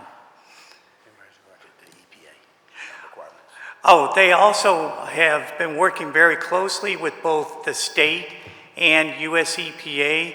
They just started a new program where they're reducing their NOx emissions, nitric oxide emissions, substantially for the facility. So this will improve the environmental performance of the facility. Great. And I'll just add one other thing to that question, not to in any way answer for Clean and Green, but this is one of those places where waste and energy really converge. And there is lots of new technology out there as well that is much cleaner, much better neighbor than what we have at Covanta. And of course, we're in the tail end of the 7 years of available contracting at the moment that Clean and Green will have to sort of decide what to do next. So I'm really grateful that Director Williams approved a shared intern for this summer who's going to be doing a report on what other cities are doing with waste to energy and where there's some opportunity and technology in the marketplace. So we'll have more for you after this summer. Excellent. Thank you so much. Thank you. The chair now recognizes Councilmember Nina Ahmad. Thank you, Council President. And I'm piggybacking on what my colleague just asked about. This was my question too about Covanta. And I know their contract is coming up for renewal.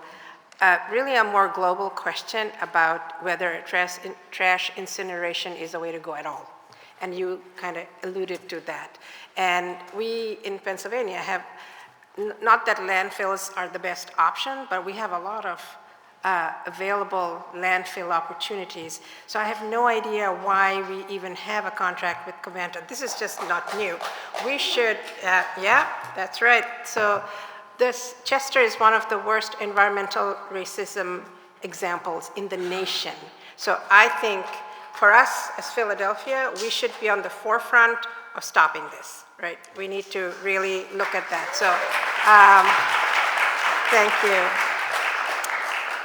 So that's one thing. The other question I had is about where you take your toxic materials and electronics and all. You have these locations where you go there once a week, or they're very hard to access. Right. So I don't know if you're in your clean and greening plan, you're going to make it easier for our constituents and myself actually to be able to avail these opportunities to deposit these items. Sure. So to answer your first question in regards to the waste to energy facility in Chester, the contract is up and we're in our renewable years. I believe 2026 is or 2027 is the new contract period, so we'll be renegotiating new RFPs that have to be approved by City Council. And so we will have those discussions up to, at that point, I still open the opportunity for Covanta to meet with City Council as we have originally discussed with Catherine Gilmore Richardson, our council member who heads up who headed up the environmental committee, because again, they need to be able to give real answers to the community, to you, to ensure the safety and well-being until we come up with a different option that is more sustainable. We certainly would love to look at different waste processes. We have to look at what's available that's out there that can be built and implemented here and around the city of Philadelphia that could allow us to be able to safely dispose of our waste. Obviously, we need to look at other avenues as well, council member. I'm going to continue to advocate for an organics facility here in the city of Philadelphia because that makes up a considerable amount of the waste stream. We want to continue to also try to promote as much recycling habits and legislation that reduces the amount of waste as Council Member Landau stated with single-use plastics. So those are the things that we'll continue and look forward to working with this city council on. Another question I have is about the event you had in the Please Touch Museum. That was wonderful. You had all the block captains there, massive number of people. I just wondered, how accessible is it for residents to find out who their block captain is, and if there's an online resource of some sort so that we can really amplify the beautification of our blocks? I know some blocks have nobody, some blocks have people who've been there a long time, so I don't know what that process looks like. Yeah, so the new website we're designing for Join the Fight and to be able to apply to become a block captain will be as a part of that initiative. And then there will be a map on that to identify if there's a block captain on that block. We don't give out personal information of the block captain because many of our block captains are also our Town Watch representatives who work with the police department for issues of crime in their community, and we certainly don't want them targeted. But we also want to be able to make sure that there's accessible information for someone who wants to learn if there's a block captain, how can they connect with them. So we're going to so they can go through you to find the spot. Yes, and find out. absolutely. One quick question, Council President. Can I ask my last short question? Your bell went off. Bell went off. You're not going to give me a minute? You're in the second round already. And I have to go He's to. cutting me off. Quick question about solar energy production in Philadelphia. Gotta put it in there. This what we doing? Y'all And wanna we can answer this you later. wanna answer that? Would you like me to answer it? You can You answer wanna this answer in that? writing if you want. How about- I'll follow up with you and give you some Okay, additional yeah. detail. All right, thank you That's a very broad much. question. Respect that. The chair recognizes Councilmember Phillips. Thank you, Council President. In the 9th District, we have about 4 continued dumping sites along Northeast, Alany, and one of the things that it constantly happens, residents are constantly doing the cleaning. There's a camera at one of the sites. However, it's not quick enough to get to the perpetrator. Plus, it's not 24/7 monitored. How do you plan to when is the plans for 24/7 monitoring to take place, and how is that going to work when we finally do install that? I'm looking forward to that process. Sure, I'm going to ask Commissioner Shipman to join me up at the mic, and I can talk briefly about increasing the number of staff members who will be trained. This budget calls for an additional 27 sweep officers. Those cameras are highly sophisticated in that you can monitor them from your cell phone. Ultimately, our goal is to expand the number of people who have that capability and to monitor. And I don't know if we'll be able to do 24/7 because that requires multiple shifts, but we will expand the number of people who are capable of looking at it, and then we'll look at also technology to be able to address people in real time on the spot when it happens. But I'll let Commissioner Shipman also comment on the surveillance process. Thank you, Director Williams.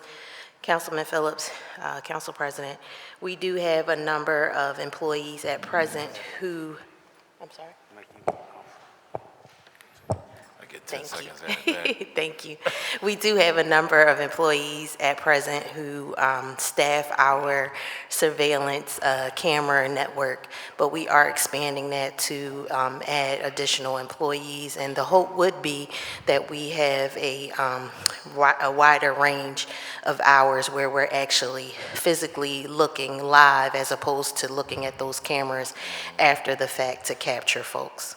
Got it, because some residents are arguing that cameras may not work, right? And they're thinking about the idea of like revamping spaces to be something else completely in terms of green, making them more green spaces as opposed to just trying to monitor the space in general, because maybe that will prevent the dumping altogether. Is that part of the plans too?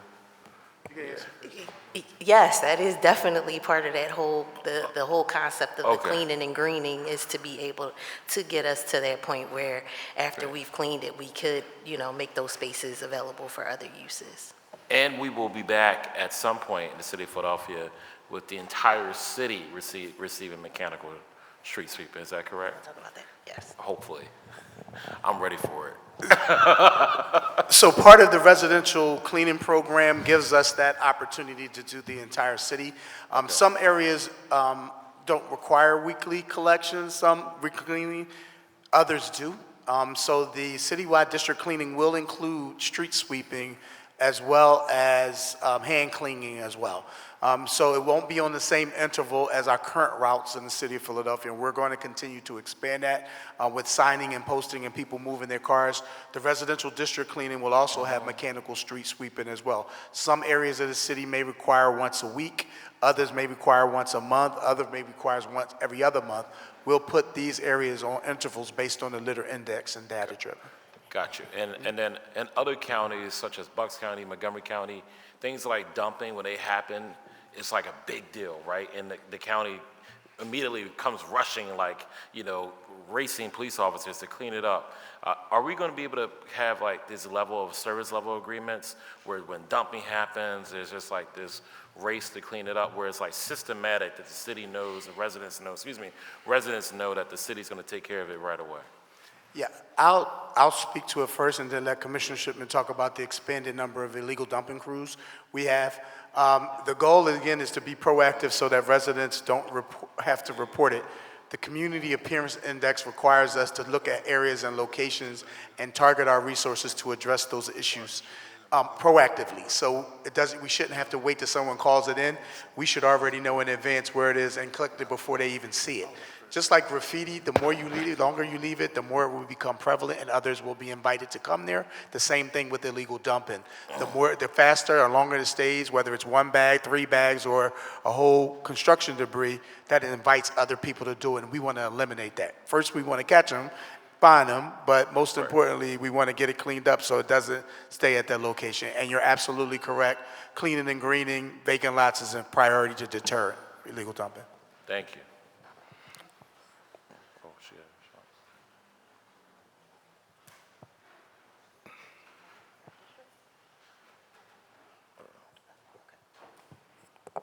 And just to answer your question, we are expanding the illegal dumping, our illegal dumping efforts to add an additional crew to be able to help us to capture those materials in a quicker time than our planned agreements for responding.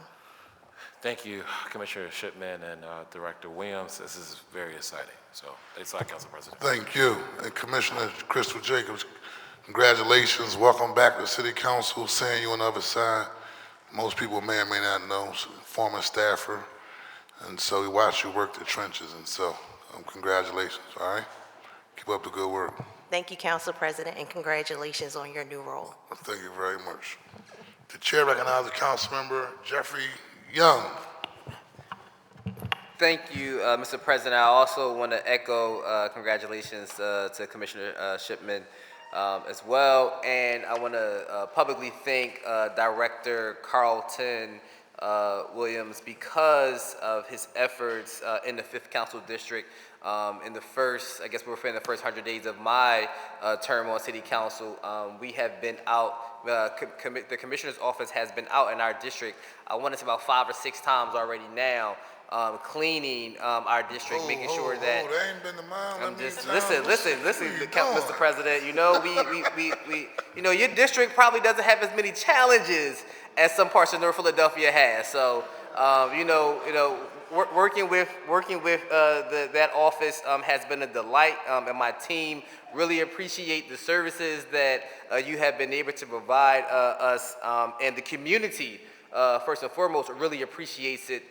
We get calls every day just thanking us for being there, thanking us for just showing that we care about the aesthetics of their community. So I just want to thank you for always listening and being there when we need you to be there. So. Thank you, council member. Really appreciate it. And we're coming to a district council near you very soon, Council President.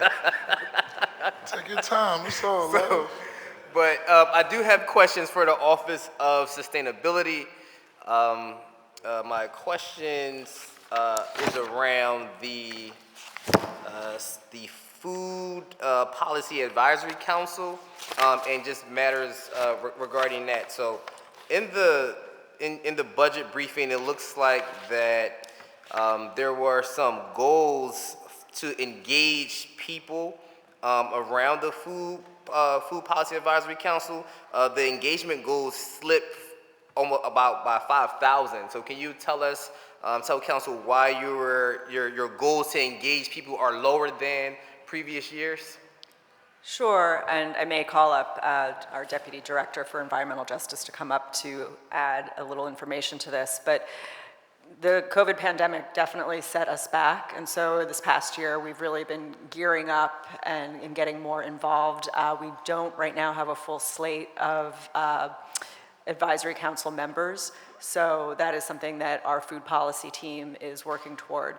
We have one full-time city staff person, we have a second person who is supported through philanthropic funding, and then we have a third who is a VISTA coordinator. So if there's anything you want to add, Genevieve. Sure, so our engagement numbers for this fiscal year actually increased substantially from prior years. And so we're not expecting to maintain those same levels. We expect there to be a little bit of a drop. So the council reopened to the public this fiscal year for the first time since the COVID-19 pandemic, and there was a lot of engagement around that. And so we saw a lot of participation, and there was also a lot of recruitment to fill vacant seats. And so we are expecting a little bit less engagement in the next year just because there won't be those same factors of reopening to the public and also filling those seats that had a lot of engagement around it. But we do have those one grant-funded staff and a VISTA member that have really been leading a lot of that work. And so we'll be looking for grant dollars to maintain that one staff member and also hopefully keep up the engagement of the VISTA so we're able to continue with newsletters and all of that support. And, oh, sorry, Genevieve Lamar LeMay. And given, thank you for that. And given that, you know, we are coming out of that, the COVID pandemic, the food distribution industry in Philadelphia has changed, right? Because most folks, particularly regarding farmers markets, right? Because most folks have now been seeing that through organizations like Philabundance or Share, they were getting, you know, free food, right? So can you tell us what effect does this have on the farmers market viability in our communities? Sorry, can you clarify what effect what has on farmers? What effect that has the COVID pandemic and the shift in policies to provide, particularly our lower income communities, with free food from programs like Share and Philabundance? What effect does that have on the viability of some of the farmers markets that we see around our city? Yeah, so I think our food policy team can follow up with some more information for you, but what I can share, there's a lot of federal dollars available also during the COVID pandemic that supported a lot of food distribution, and so that we're seeing that is drying up a bit, and so there will be some challenges and gaps to fill I know we previously mentioned the urban ag plan, and I think implementation of that is really important so that we're supporting local growing of food production and capacity building of those farms. So we're looking forward to being a key implementation partner in that, both our office and the Food Policy Advisory Council.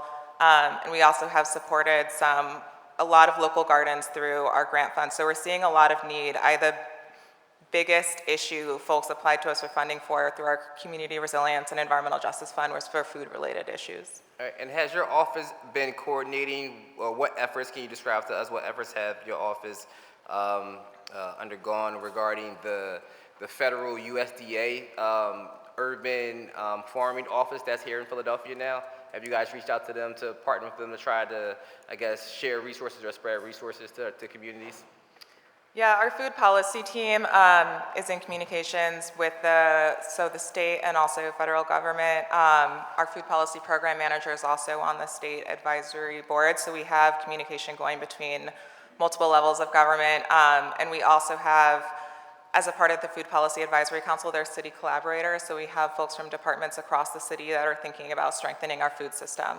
So I think there's a lot of good work that'll be happening in the coming years through that. Thank you, Mr. President. Thank you. So we will now go into our final round before we bring up the Streets Department. I'm sorry, not Streets, the Commissioner's Office.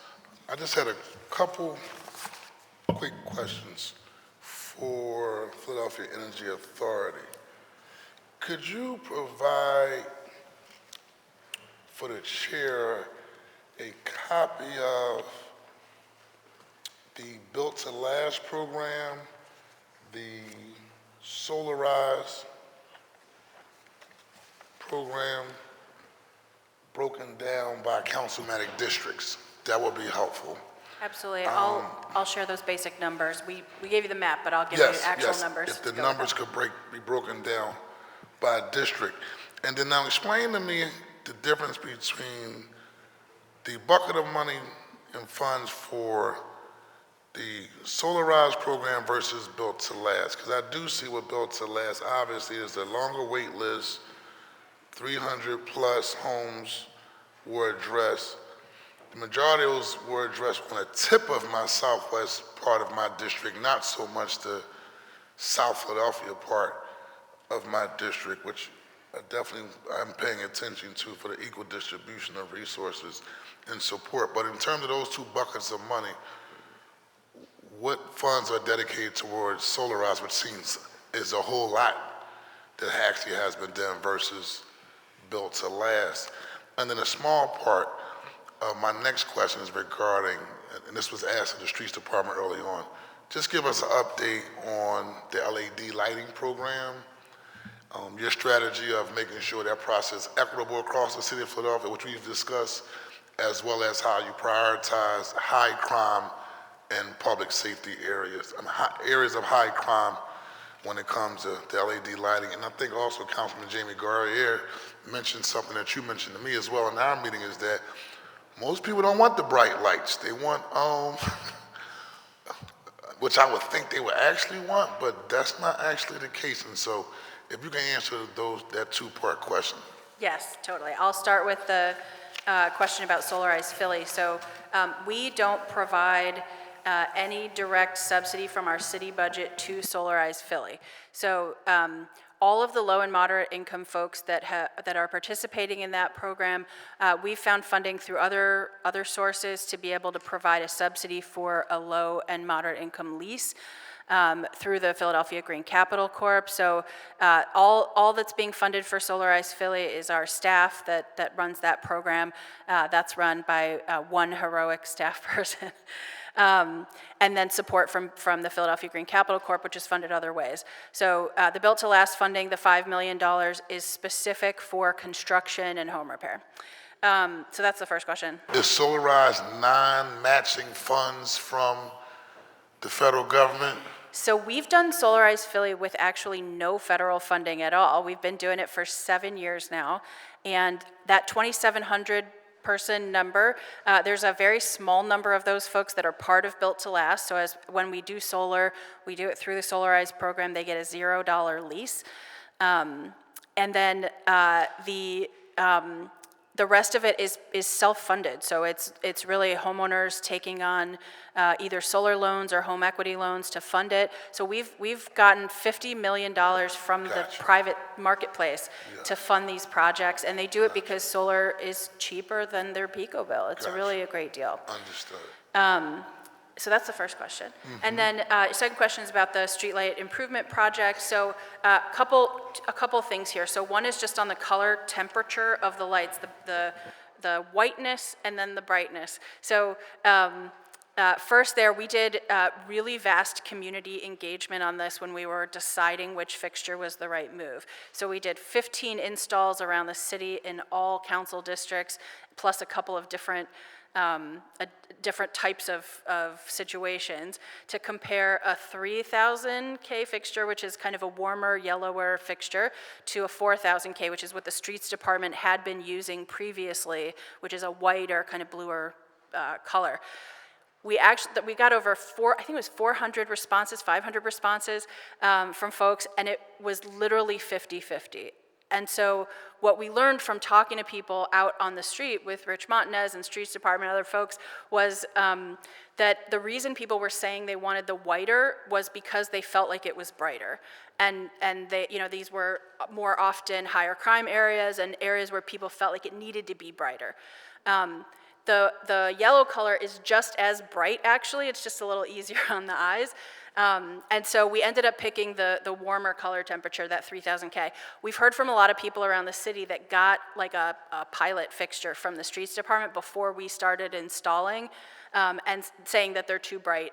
The system actually has the capability to dim down or brighten up each individual light fixture. So we did a citywide equity-driven design where we said, okay, where are those places where there is high crime first, Vision Zero impacts as well, and then other demographic information where there might have just been like a lighting equity issue in the past. We just haven't had those fixtures up and operating. And so all of those are getting sort of brightening capability with the warmer color temperature, and then we're going back to all the ones that the streets department installed before our project started and putting the control system on them so that we can dim them if they're too white, and some of them we might even be able to replace with the warmer temperature. Okay, that makes sense. And just a real brief summary before I relax my time regarding workforce and development. Jobs develop, pathways into career opportunities. Give me an overview, just real quick. Totally. So we run ourselves two different types of workforce programs, Bright Solar Futures, which is partnered in two ways, one with the school district through CTE program. The second is through PowerCorps for young adults and returning citizens, mostly young people 18 to 30 with some impact from the justice system. So we support both of those programs, and then we also run a green residential retrofit program called GRIT. That's based out of ECA in Kensington, and we're now doing 2 cohorts a year. They each have about 20 to 25 folks in them. Those are all sorts of people. Sometimes they're folks that became unemployed during the pandemic, people that want to learn a new skill. And so that group feeds directly into the contractors who are hiring as a result of Built to Last. So as we create a demand for skilled labor, we're sort of making sure we're filling the gap. So I just want to put this out there too for you to explore with your team. That the mayor has put aside also $10 million for apprenticeships program, right? And it's not going to all be the building trades. I would think that part of the CTE initiative should include some level of collaboration. So maybe you and your team may want to explore, is there also a way to collaborate with the administration on the 10 million that's coming down the pipeline, and it's specifically for apprenticeship. I think 7 million is going toward Community College of Philadelphia, and then the other 3 million is on apprenticeship programs. Just something to think about and take in consideration. As we go in the second round, Chair recognizes Count. You didn't press the button there, did you? Okay. Councilmember Nina Mai. Thank you, Council President. I will. So you can finish up your line of questioning. You and I'll stay in Jeffrey time, Brody don't in worry. questions, so go ahead. Two things. One was about a dashboard. All this good work that you're doing. Is there a way to make it accessible? I know you're just starting off, and there's a lot of overlap, but we would love to have some sort of a dashboard that, you know, we can see what's going on. So that's one. But the second part is really an economic development question around solar panel productions. You know, where are we, with all of these empty buildings, is there light industry transformation we can do? Are we looking into this as a city, as a priority? Absolutely. So we have 2 programs that focus on solar on rooftops. One is Solarize Philly, which of course has been really successful with residential. And then CPACE is another one that provides financing for rooftop solar for commercial and industrial buildings, as well as other types of repairs and energy upgrades. We are working on a city RFP for on-site solar, so not just the really big off-site stuff, but also rooftop solar. We're also working with the school district on that.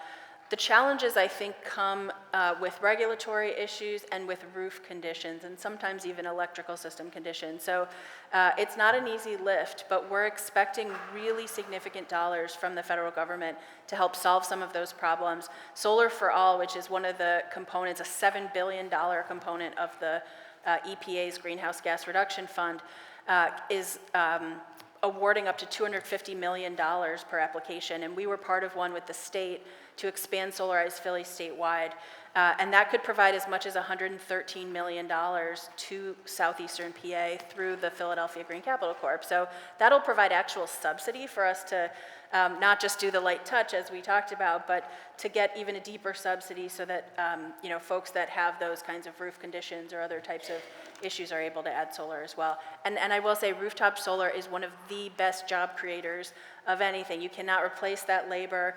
It's a fantastic entry point into the clean energy and construction economies. You don't have to be an electrician to participate.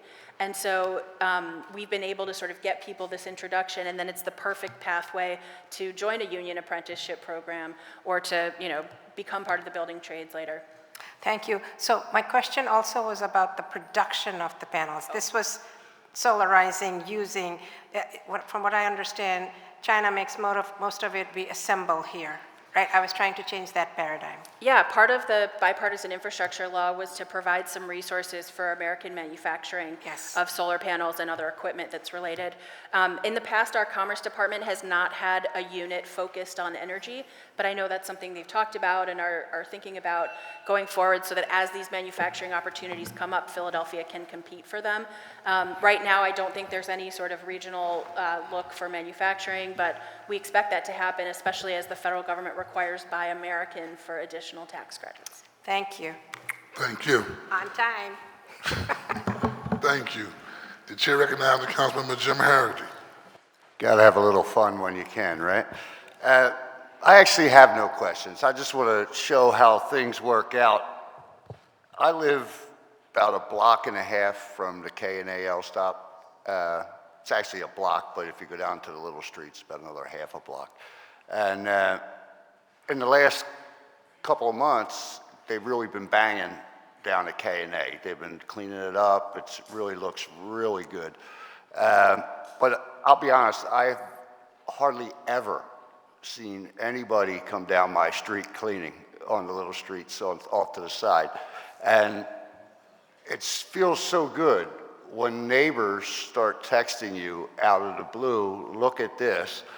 And from the picture I see here that one of them sent me, 1, 2, 3, 4, 5 people going down the street, cleaning it up. As you can see, there was a lot of trash. And if I go to the next picture, it is now immaculate. So really, thank you so much. And it's always good how things work out like that while you guys are here. My neighbors are actually saying, look at this, you're right, it is gonna change. So, you know, you're giving people hope. So I hope we could just keep that up, especially in neighborhoods like mine, where it really is important. The blight really does take a toll, and it takes a toll on the kids. Really gonna look after hooking up with the horticultural and all for the free flowers, because usually, my street's got them all over, but only because I usually stop at a farm on my way back from the shore and I buy them and I let the kids plant them. But now with all the stuff that you guys are doing, I'm looking forward to actually making that street look really nice again this year. So thank you, guys. Thank you for sharing, Councilman. Appreciate it. The chair recognizes Nicholas O'Rourke. Thank you, Council President. Wanted to begin by just acknowledging and celebrating the work of the Office of Sustainability. Let me jump right into my questions for the time. Despite the administration's broad focus on cleaning and greening Philadelphia, the Office of Sustainability, and I think a number of your folks are here today, so thank you all for the work as well, is facing a budget cut of 28%. How does this cut impact your ability to carry out your work, including addressing environmental justice, reducing the city's carbon emissions, and preparing Philadelphia for climate change? Sure. So in many ways, our budget has remained level. We have expired funding in Class 100 and Class 200. We have had very strong support from the philanthropic community in both environmental justice and climate resilience. There's also interest in our mitigation work, so our climate solutions team. So, we are a scrappy group and we've grown a bit, so we are always doing more with the people we have.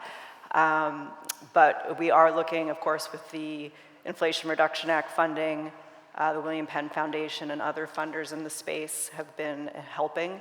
But we do need to be targeted when we look to philanthropy or federal grants to make sure that the work that we start, we're able to continue. I think we've seen in the past that it does get complicated when we use funding for people. If that grant funding expires, it does make things more complicated. So we have to just be very smart about the types of projects that we use and how we communicate that work so that when it winds down, we have a plan. The Office of Sustainability runs Philadelphia's Building Energy Performance Program, which monitors and reduces carbon emissions from large commercial and industrial buildings. For context, in Philadelphia, buildings are responsible for 70% of the city's carbon emissions. According to our testimony, your FY25 budget cuts compliance support for the Building Energy Performance Policy. If we're cutting compliance support, what then is the plan to tackle the largest source of carbon emissions in Philadelphia? As I understand it, Philly has made a pledge to be carbon neutral by 2050. Sure. So we are tackling this in two regards. I mentioned earlier the energy poverty alleviation strategy, and we did receive an award from the Bloomberg American Sustainable Cities, so that's 3 individuals for 3 years that will help us on that front. We are still defining exactly what that program looks like with Bloomberg. In terms of larger buildings, I discussed a little bit earlier today about the building performance standard, and that is really a way to reduce, it can be up to 10% of emissions for large buildings in the city. We are going for a Department of Energy grant in order to advance that work. That could be up to $20 million over 9 years. That would help with planning, but it would also help with staff to implement the compliance program. And so that's the immediate. Thank you very much. Thank you. Maybe, Councilman, I could just add that whether or not the administration is allowed to sort of say it out loud, I just want to say we would love to see more resources going to the Office of Sustainability for enforcement of BEP and for other things, obviously. But that's one of those places where we could be issuing fines, we could be generating some revenue to support itself. And so, I know there were a zillion competing priorities in the budget process this year, and this might have been one that just didn't quite make it to the finish line. So, I hate to sort of put that back to council, but that's an opportunity to do more with even a little bit of funding. Very good, thank you. I want to get one in with you, Director Williams. I know we got started and I jumped the gun a bit earlier, so let me just get one out, if you don't mind. Sure. I was asking before when we could expect a clean and green strategic plan, which you addressed in that you had one or that you were expecting one in your testimony. Did you have a timeline specifically for the completion of that plan, or is it already done? Well, no, it wasn't already done. We are First, Mayor Parker's 100-day action plan, which he's set to announce tomorrow, calls for the establishment of a Clean and Green Cabinet who will make policy recommendations and best practices on how to clean and green Philadelphia moving forward. That is the long-range strategic plan. Cool, no stress on that. Yep. Let me jump into this question. It sounds like the street cleaning is assigned to both contract laborers and our municipal workforce. Where can we get clear on the breakdown between the municipal workers, between what municipal workers are responsible for and what the contractors are responsible for? Sure. Our Commerce Department usually works directly with private cleaning services through the TCB program. So they offer grants to certain commercial corridor districts that then hire or employ and contract with those programs that you speak of. Our department in sanitation hires only municipal workers to perform mechanical street sweeping on a weekly basis in designated residential communities. Okay, I got one, and that's it. Can I push it? Under the Kenny administration, we developed a zero waste goal for 2035. I was smoother than with mine, Councilwoman, I was smoother. In short, this means we committed our city to stop using traditional landfills and incinerators by 2035. Is the administration still committed to reaching this goal? And if so, what is the administration doing to achieve this bold vision? Absolutely, and then I'll ask Liz to step in as well. So one of the things that we talked about was establishing targets for what things that we can take out of the waste stream. I mentioned organics is a big portion of the work that we have that we can take advantage of and then turn it into renewable energy, increasing the recycling rates, and then ultimately looking at other forms of opportunities other than waste-to-energy facilities to discard our waste and to reduce the amount of waste that we consume each and every day. So those are the things that we're working on. Thank you for your grace. Appreciate you. It's all good. Thank you. It's always good when you have members that want to go in deeper detail and continue to do our job as astute council members on behalf of the taxpayers in the city of Philadelphia. At this time, the chair recognizes Councilmember Jeffrey Young. Thank you, Mr. President.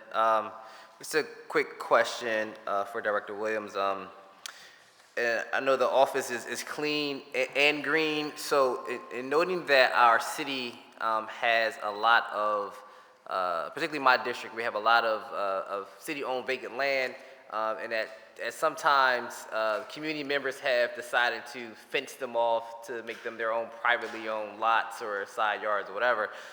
Can you talk to us about what,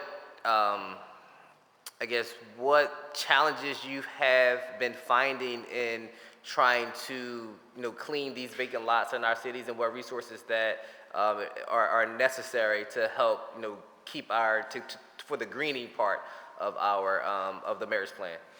Sure. So we work with both CLIP and PHS, who maintains lots through our vacant lot program.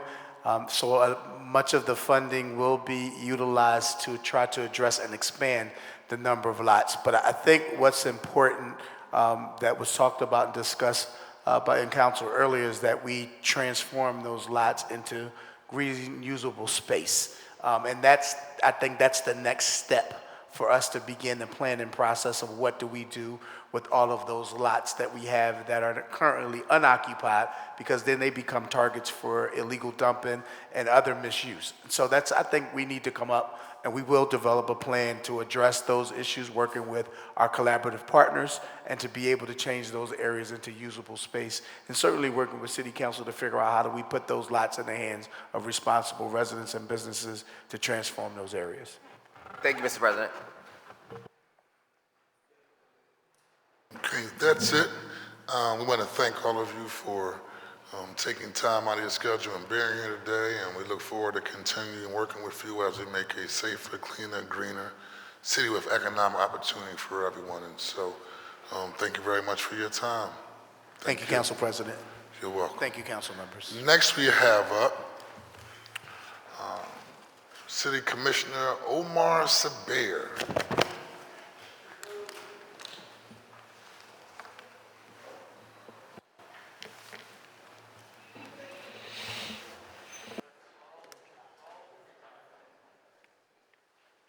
Councilwoman?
Good afternoon, commissioners.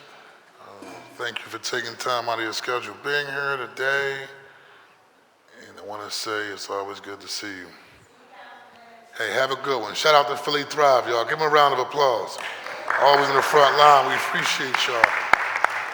Thank y'all for taking time out of y'all schedule coming down here and advocating on behalf of the people.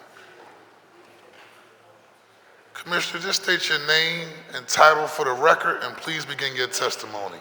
Sure. Chairman, City Commissioner Omar Sabir. Good afternoon, President Johnson and distinguished members of City Council. I am Commissioner Omar Sabir, Chairman of the Philadelphia City Commissioner's Office. Joining me today are Secretary Seth Bluestein, Stephanie Reed, Director of Election Administration. I am also joined by Ayanna Garrett and Brian McMarigal.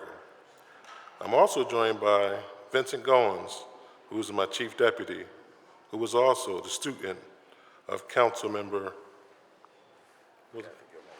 Catherine Gilmore Richardson in Overbrook. Today I'm pleased to provide testimony on the Office of City Commissioners, Fiscal Year 2025 Operating Budget Proposal. The Philadelphia City Commissioners are a three-member bipartisan board of elected officials in charge of elections and voter registrations for the County of Philadelphia.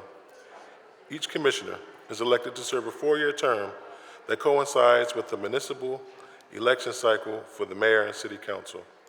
The commissioners set and enforce departmental policies to administer voter registration and conduct elections in accordance with federal and state voter registration and election laws.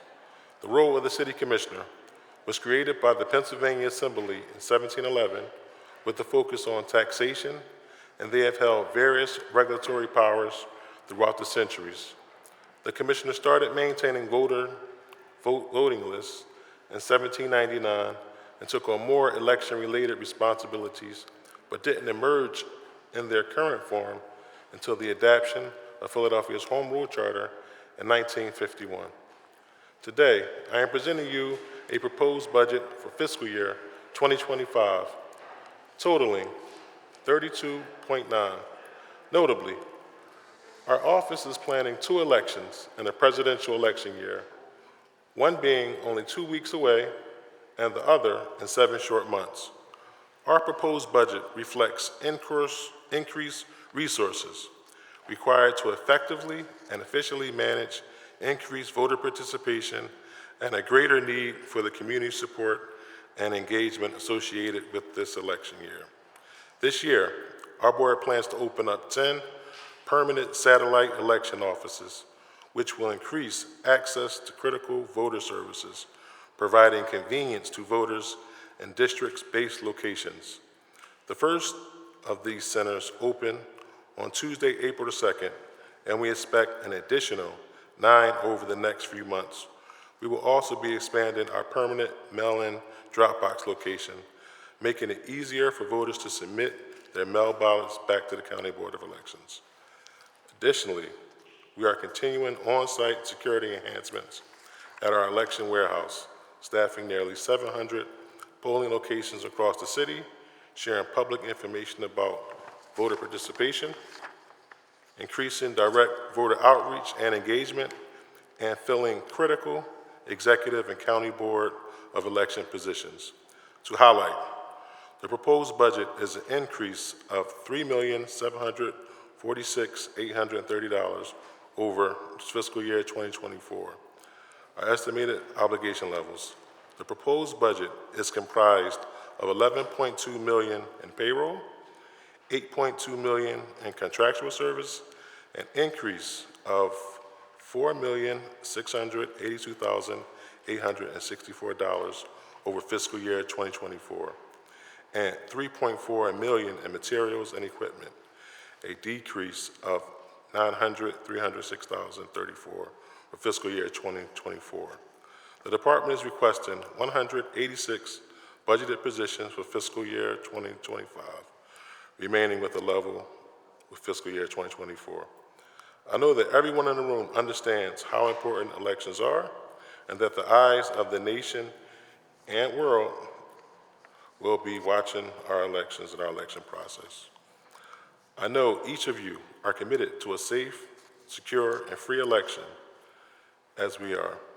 And I know that everyone here shares our unwavering commitment to administering our elections efficiently, effectively, and with the utmost integrity.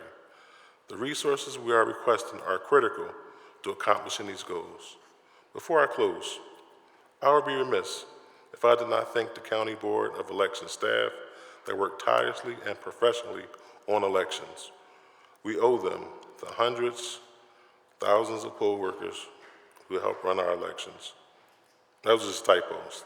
We got thousands of poll workers. We have about 9,000 poll workers who help our elections. Our gratitude and appreciation. I appreciate your consideration of this proposed budget and welcome questions or comments. Thank you.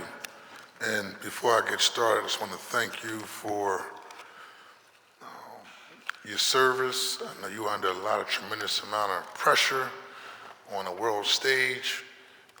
During the last presidential election, this is a nonpartisan comment, but we do recognize the extreme pressure and the assault that you and the commissioners and officers were under during the last presidential election. And so we want to publicly thank you for your service and your dedication. I only have a couple brief questions. I also commend the work that you and I call y'all the young guns in City Council who are advocating to get African American young men involved in the voting process. It's very refreshing. It's a population of individuals who need to be activated, but most importantly, recognize the importance that a lot of people sacrifice for the younger generation to have the right to vote. And so I do commend you and your team and the members of City Council for addressing that issue, as well as your tours that you have been doing, particularly encouraging our young people to get involved in civic engagement. I want to go into the satellite offices and just get an idea of, and so you opened up one and you're going to open up 9 more. So are the 10 you're requesting additional 10, and which means there will be a total of 20? Is that correct? So as of now, it's in for 10 locations. It's for 10 locations. And so you just opened one with the hopes that this additional funding will provide you the opportunity to open up 9. Is that correct? So it'd be 10 total, correct? Okay. And then also, the current offices we have, how many is that? Because I know I have one in, I think I have one in Southwest. So how many do we have currently right now, satellite offices? So we have one that's currently open at 4029 Market Street. Okay, that's it. Which is open 7 days a week. Everyone from all across the city is eligible to come and use that location. And how is that separate from the office that we may open up in Southwest Philadelphia on Woodland Avenue? Is that a different type of site? So basically, they're basically in between 2,200 and 4,200 square feet. In each council district, they're accessible to public transportation, and we typically identify areas that have high foot traffic, like shopping centers are preferred, ground floor, open space. We typically have 8 staffers per site, 6 permanent and 2 temporaries, and that's during the peak period. But the whole idea is to keep these offices open. Permanently, all year long. So the ones we're talking about currently aren't permanent? No, they're permanent. No, I'm saying the ones that we already assigned. I'm just trying to get clarity. So here's the thing, right? Yes. So we got. So here's where I'm at. I'm not gonna call you offline, but just still for the record, I'm just trying to get clarity on it. Right now, right, there's an office in my district, Southwest. You said pick an office, right? Right. In Southwest. Is that a satellite office or not? It's a satellite office. It's a permanent satellite office. The one in Woodland Avenue in my district is permanent. Okay. Right. Is that included in this 9 that you're requesting? That's correct. That's all I wanted to hear. Oh, I got you right. Okay. All right. I wanted to get clarity on that. So, is the funding already allocated? Is the funding already allocated to those particular ones, or you're requesting additional funding is what I'm trying to get an understanding on. Oh, so That's the all- part that's confusing. Oh, right, so all of that. Because you was- already came to me a long time ago and said, pick an area Okay, right. that you want to have a satellite office. I picked Southwest, so is that not paid for? Oh, no, so all of that is included in this proposal. Okay, gotcha, okay. So I picked the location, but it's not paid for yet. Oh, it's paid for. All right.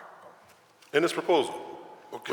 With your approval, right? Now, I know there's been conversations about us opening 2 locations. I've heard that from 2 council members. Yeah, I think that would be great. Right, so the basic impact would be about $1 million would be for those locations. Okay. All right, the chair recognizes council member. So each office would be about $100,000. Okay, all right, that works. The chair recognizes council member Nina Ahmad.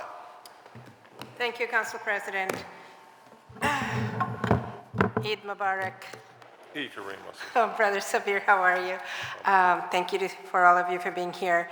I had a quick question about, this upcoming election, and the Third Circuit Court ruling has been appealed around the envelopes being dated incorrectly or not dated at all.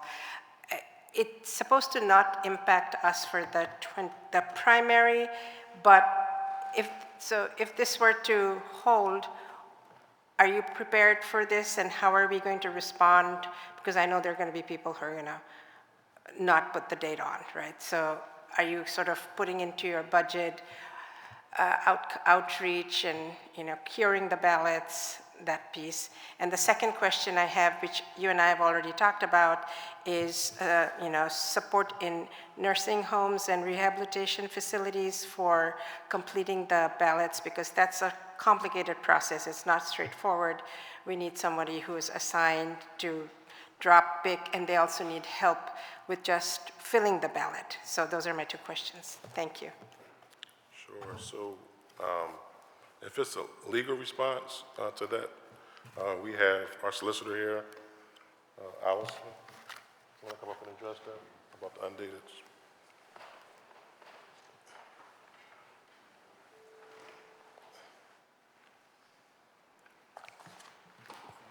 Hi, everyone. Allison Hey, Storr, Allison. Deputy City Solicitor. Welcome Used to back. sit over there. Welcome back. Never been at a microphone in From this room South before. Philly. Very excited. From South Philly. From South Philadelphia, that's right.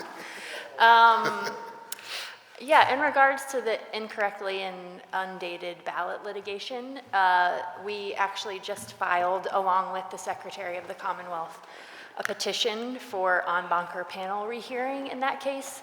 So we are hoping that the Third Circuit will choose to look at the case again based on some conflicting decisions that they've made regarding whether or not those ballots can be counted.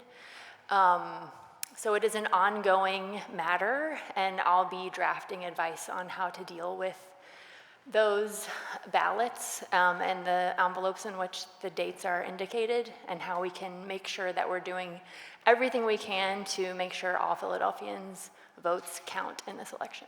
So at this moment, they're invalid as per the court's ruling? The current state of the law is that in Pennsylvania, if you do not write a date or you have what is considered an incorrect date on your mail-in or absentee ballot, that it cannot be counted. Okay, thank you.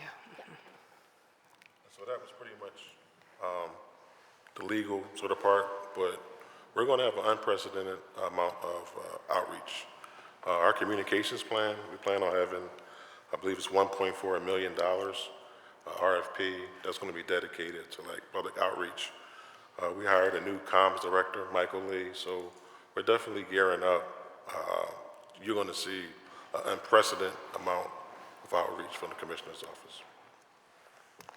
And the second piece was about the nursing homes. Oh, sure. I was ready to go this cycle.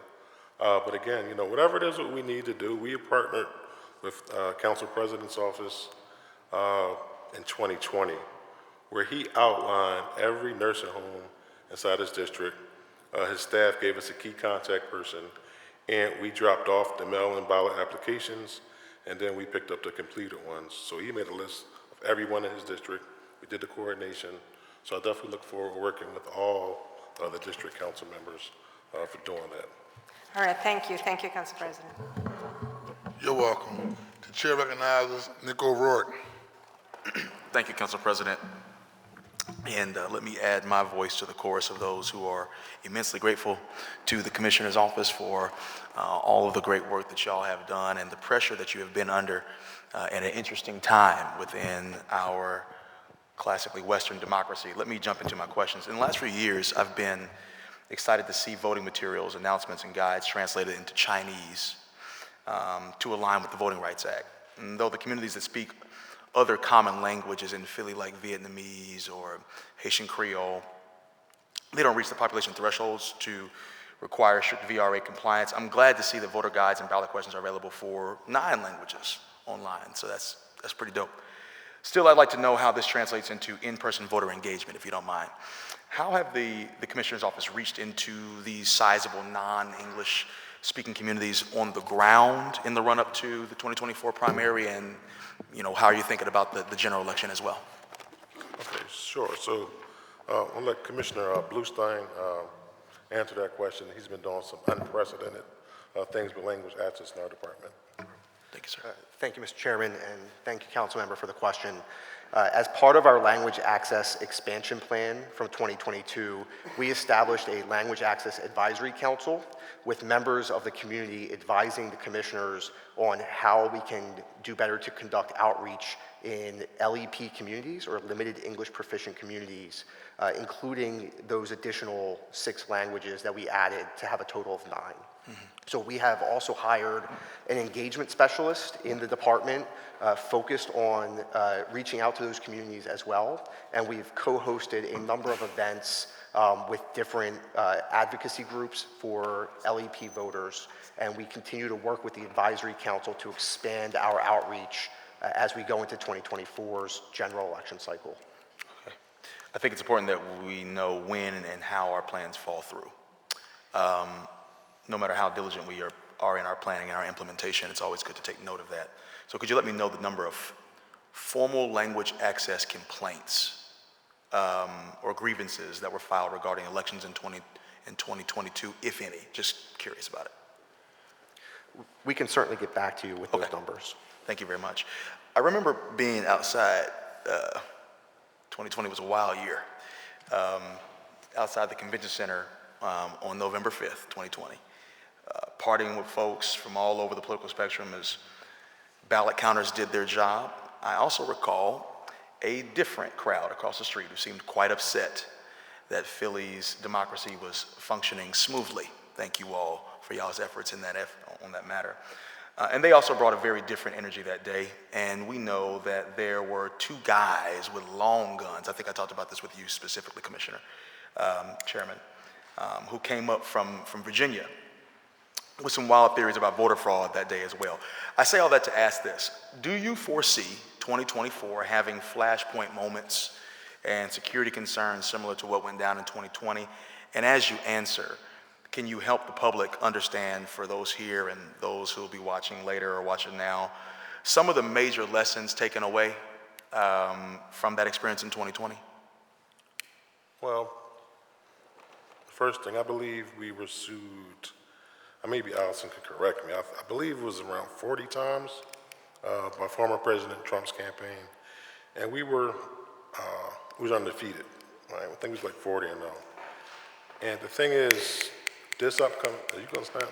So basically this upcoming election, so it's not gonna be as many frivolous lawsuits, but what we will see is the effects of AI, misinformation, right? Physical security, we kind of got a playbook. We increased our public security. We made upgrades at our warehouse. So we have the money for that, for a physical safe election. But again, I think the biggest threat to elections right now is the misinformation, the disinformation, and the threats of AI. What we saw in the New Hampshire primary, we saw a fake voice of President Biden calling around, telling voters that they don't have to come out to vote. So we need to all sort of... In the New Hampshire primary, you heard of reports of an automated voice of the president calling around throughout the primary, To telling encourage people voters not not to to vote. come out and vote, correct. And so we're seeing this major investment in social media, so again, we'll invest more with our engagement, but again, it's going to take all of us really to sort of say, hey, we got great elections. We got simple, safe, secure elections, and we always had them. And, you know, moving forward, again, there is an increase in our outreach and, of course, with our social media. We actually hired a new social media person. They're putting out nice graphics, and we're on all platforms. In 2020, we didn't even have an Instagram account. We didn't have a Facebook account.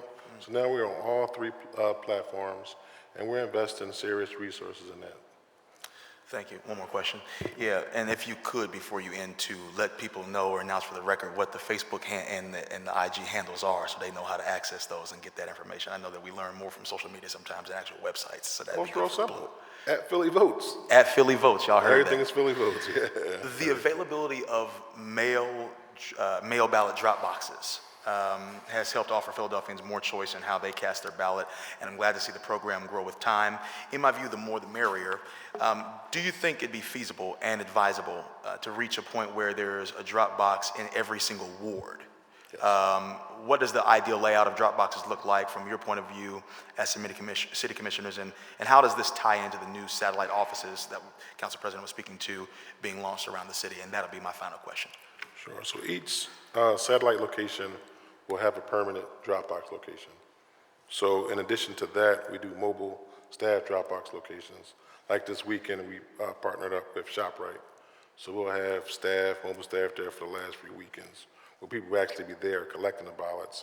And yes, the original goal is to have at least one Dropbox in every ward, but I don't think that that's possible for the 2024 election. But these satellite locations open 7 days a week. I mean, this is a game changer. I mean, think about it, access every single day. And inside, so in 2020, we had 17 locations, but we only had 3 terminals in them. And each one of these satellite locations, we're gonna have 10 terminals in them. So there's not gonna be any long lines if we, do everything properly. Well, I thank you for that work, the work that y'all did then. I was very intimate, at least that year, with the operations. But you were out there, though. Remember, you had the music out there. You were out there. You was. It was quite a moment for sure. Yes, so it's really encouraging. Historic. Yeah, Don't indeed. forget that. And grateful, like I said, for the work you've done. It's encouraging to see how the program and all the work you're doing is growing. I am encouraged by that, and I believe that we can stand 10 toes down strong, saying that democracy is safe here in the city of Philadelphia because of your efforts. So thank you very much. Thank you, Council President. Thank you. You're welcome. The chair recognizes Councilman Rue Landau. Thank you. Thank you. As somebody who both counted ballots late into the night in 2020 and partied on the street, I really, I loved the party, but I really hope not to relive the counting ever again. Which brings me to a couple of things that include the new court decision is deeply disturbing, and it makes me not want people to vote by mail. The chances of them making a mistake are significant. I do like the voting with your assistants, right? When someone comes into your office and you tell them, this is what you do, make sure you put this here, put that there, put this here, you're all done, we checked it, it's good. But it makes me so worried when someone's at home and misses one step and suddenly the ballot won't be counted. So with the satellite offices, I have a lot of questions about them. Is this a place, the anticipation is that someone will come to their neighborhood office and be able to say, I want to vote, and get hands-on care to help them do that? Well, number one, we don't vote at these locations. No, I know. We request a mail-in ballot, and we print it out, and you basically fill out your ballot. That issue about people making those mistakes, I mean, I believe it was under 1,500. So that number, although people talk about it a lot, that's less than like 1% of a percentage point out of all the people that vote, right? And we can do better when we post that information up on the website of people who made those mistakes. But we should definitely have a better outreach plan, maybe have a team to maybe go out and reach out to those voters and let them know what mistakes they made. But as a larger issue, and I've been telling people this for years, hopefully people can listen to us, is that when people who apply for a vote by mail ballot and we mail them out a ballot, and they don't return it, and they don't vote in person. That number is larger than that under 1,500 people so who makes those mistakes. So that's just something to really think about it. If I Go may ahead, add, Council Member, the City Commissioner's Office worked with the Department of State this election cycle to redesign our ballot materials.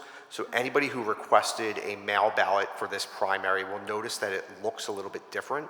The instructions are clearer and in color.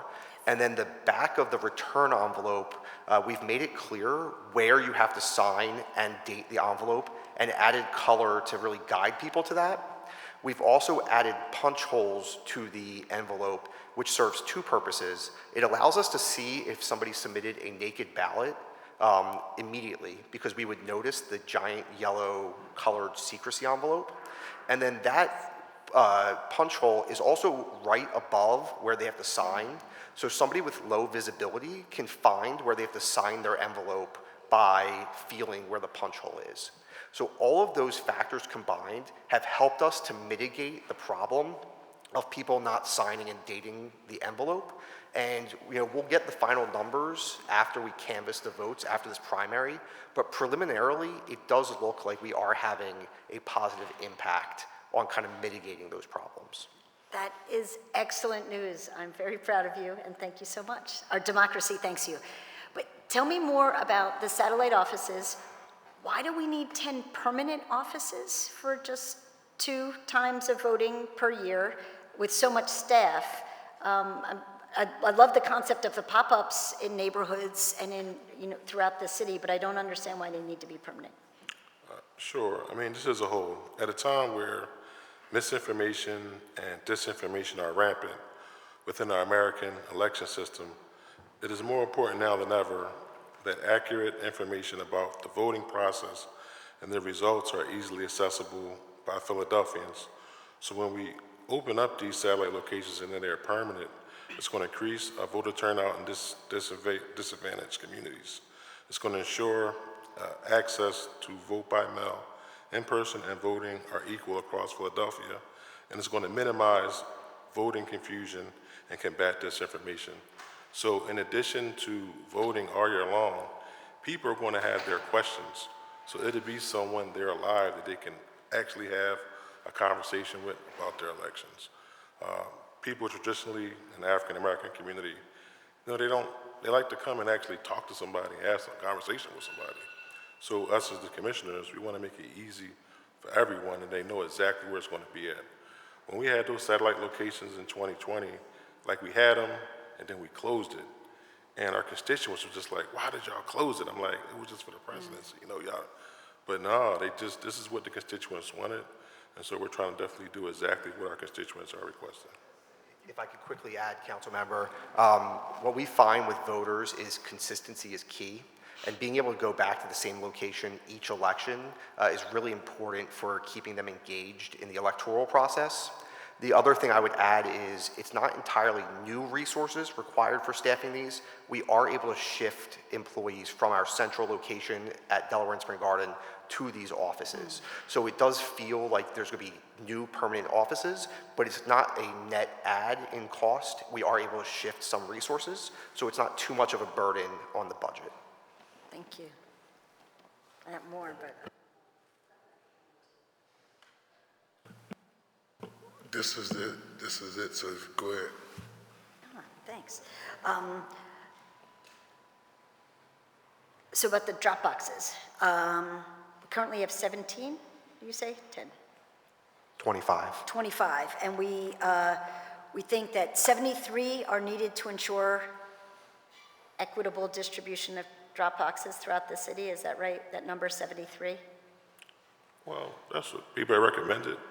But again, we're doing, I believe that we're doing an adequate job right now. We haven't had too many complaints from constituents, but we just want to make it just more. I mean, I think that's the whole reality of just what our mission is. We just want to make voting just equal for everyone. And so we're going to add the additional drop boxes. And I think that's it, because I had a language access question. So Commissioner will work on it, but what's the goal to get, what's the maximum number you want for the drop boxes? We want to at least have one in each ward in the city of Philadelphia. Great, thank you very much. Would that be that's 64 then, correct? 64 wards? 66. Oh, no, I'm thinking 64 counties, I'm sorry. Right. 69 wards, Well, if you include the A and Bs. including A's and Right. B's, And then you okay? still got, City Spoken Hall. like a true party person, yeah, okay. All right, awesome. Is that a written, Member Landau? And last question, for this session, Chair would like to recognize Councilmember Jeffrey Young. Thank you, Mr. President. I just want to thank Commissioner Sabir, Commissioner Bluestein for their work in ensuring that our election process runs smoothly and our election process is fair. I do have questions regarding the election day workers, particularly in North Philadelphia. We have an aging workforce. So can you describe to council your efforts to increase outreach to engage younger folks to become election day workers for the Commissioner's office? Sure. One of the first, my first official acts was to establish the Octavius Cotto Task Force. And the principle was to increase voter turnout in disadvantaged communities, ensure access to vote by mail and in-person voting are equal across Philadelphia, and to minimize voter confusion and combat disinformation. And we came up with the Philly Rises program. So we visited almost every high school. We work with PAU Vote, Urban League, Philadelphia NAACP, and we basically toured the schools, right? We have fun, right? We have DJs there. We make it a pep rally sort of style, and what we do is we recruit poll workers, and we also get the voters that are at least 17, and they get they're able to be student poll workers. So right now, since 2020, we had a historic number of younger students that became student poll workers. So that problem, we're addressing it head on. We lobbied the Philadelphia School District to come up with Act 25. And Act 25 is basically to have a voter champion at each school that's going to be designed, working with the Commissioner's office, registering young folks and recruiting poll workers. And we updated our website so the process is streamlined, where anyone who is 17 years old and currently enrolled in high school, they can just download the forms, and it's very easy for them to become poll workers now. Thank you, Mr. President. You're welcome. Any other questions or comments from members of the committee? Commissioner, we just want to thank you for your hard work and your dedication, and you and your team. Seth, it's good to see you as well. And let's continue to keep our democracy safe, and most importantly, continue to get as many people involved in the voter participation process. Thank you very much. Hearing no more questions from members of the committee, the chair at this particular time recognize Council Member Isaiah Thomas for a motion to adjourn. Thank you, Council President. I move that the committee to host stands in recess until Monday, April 15th, 2024 at 10 a.m. It has been moved and properly seconded that the public hearing and meeting on the bills and resolutions before the committee today stand in recess until Monday, April the 15th at 2 a.m. At 10 a.m. All those in favor will signify by saying aye. Aye. Those opposed, the ayes have it, and the motion carries. See you everyone on Monday at 10 a.m., April the 15th, 2024.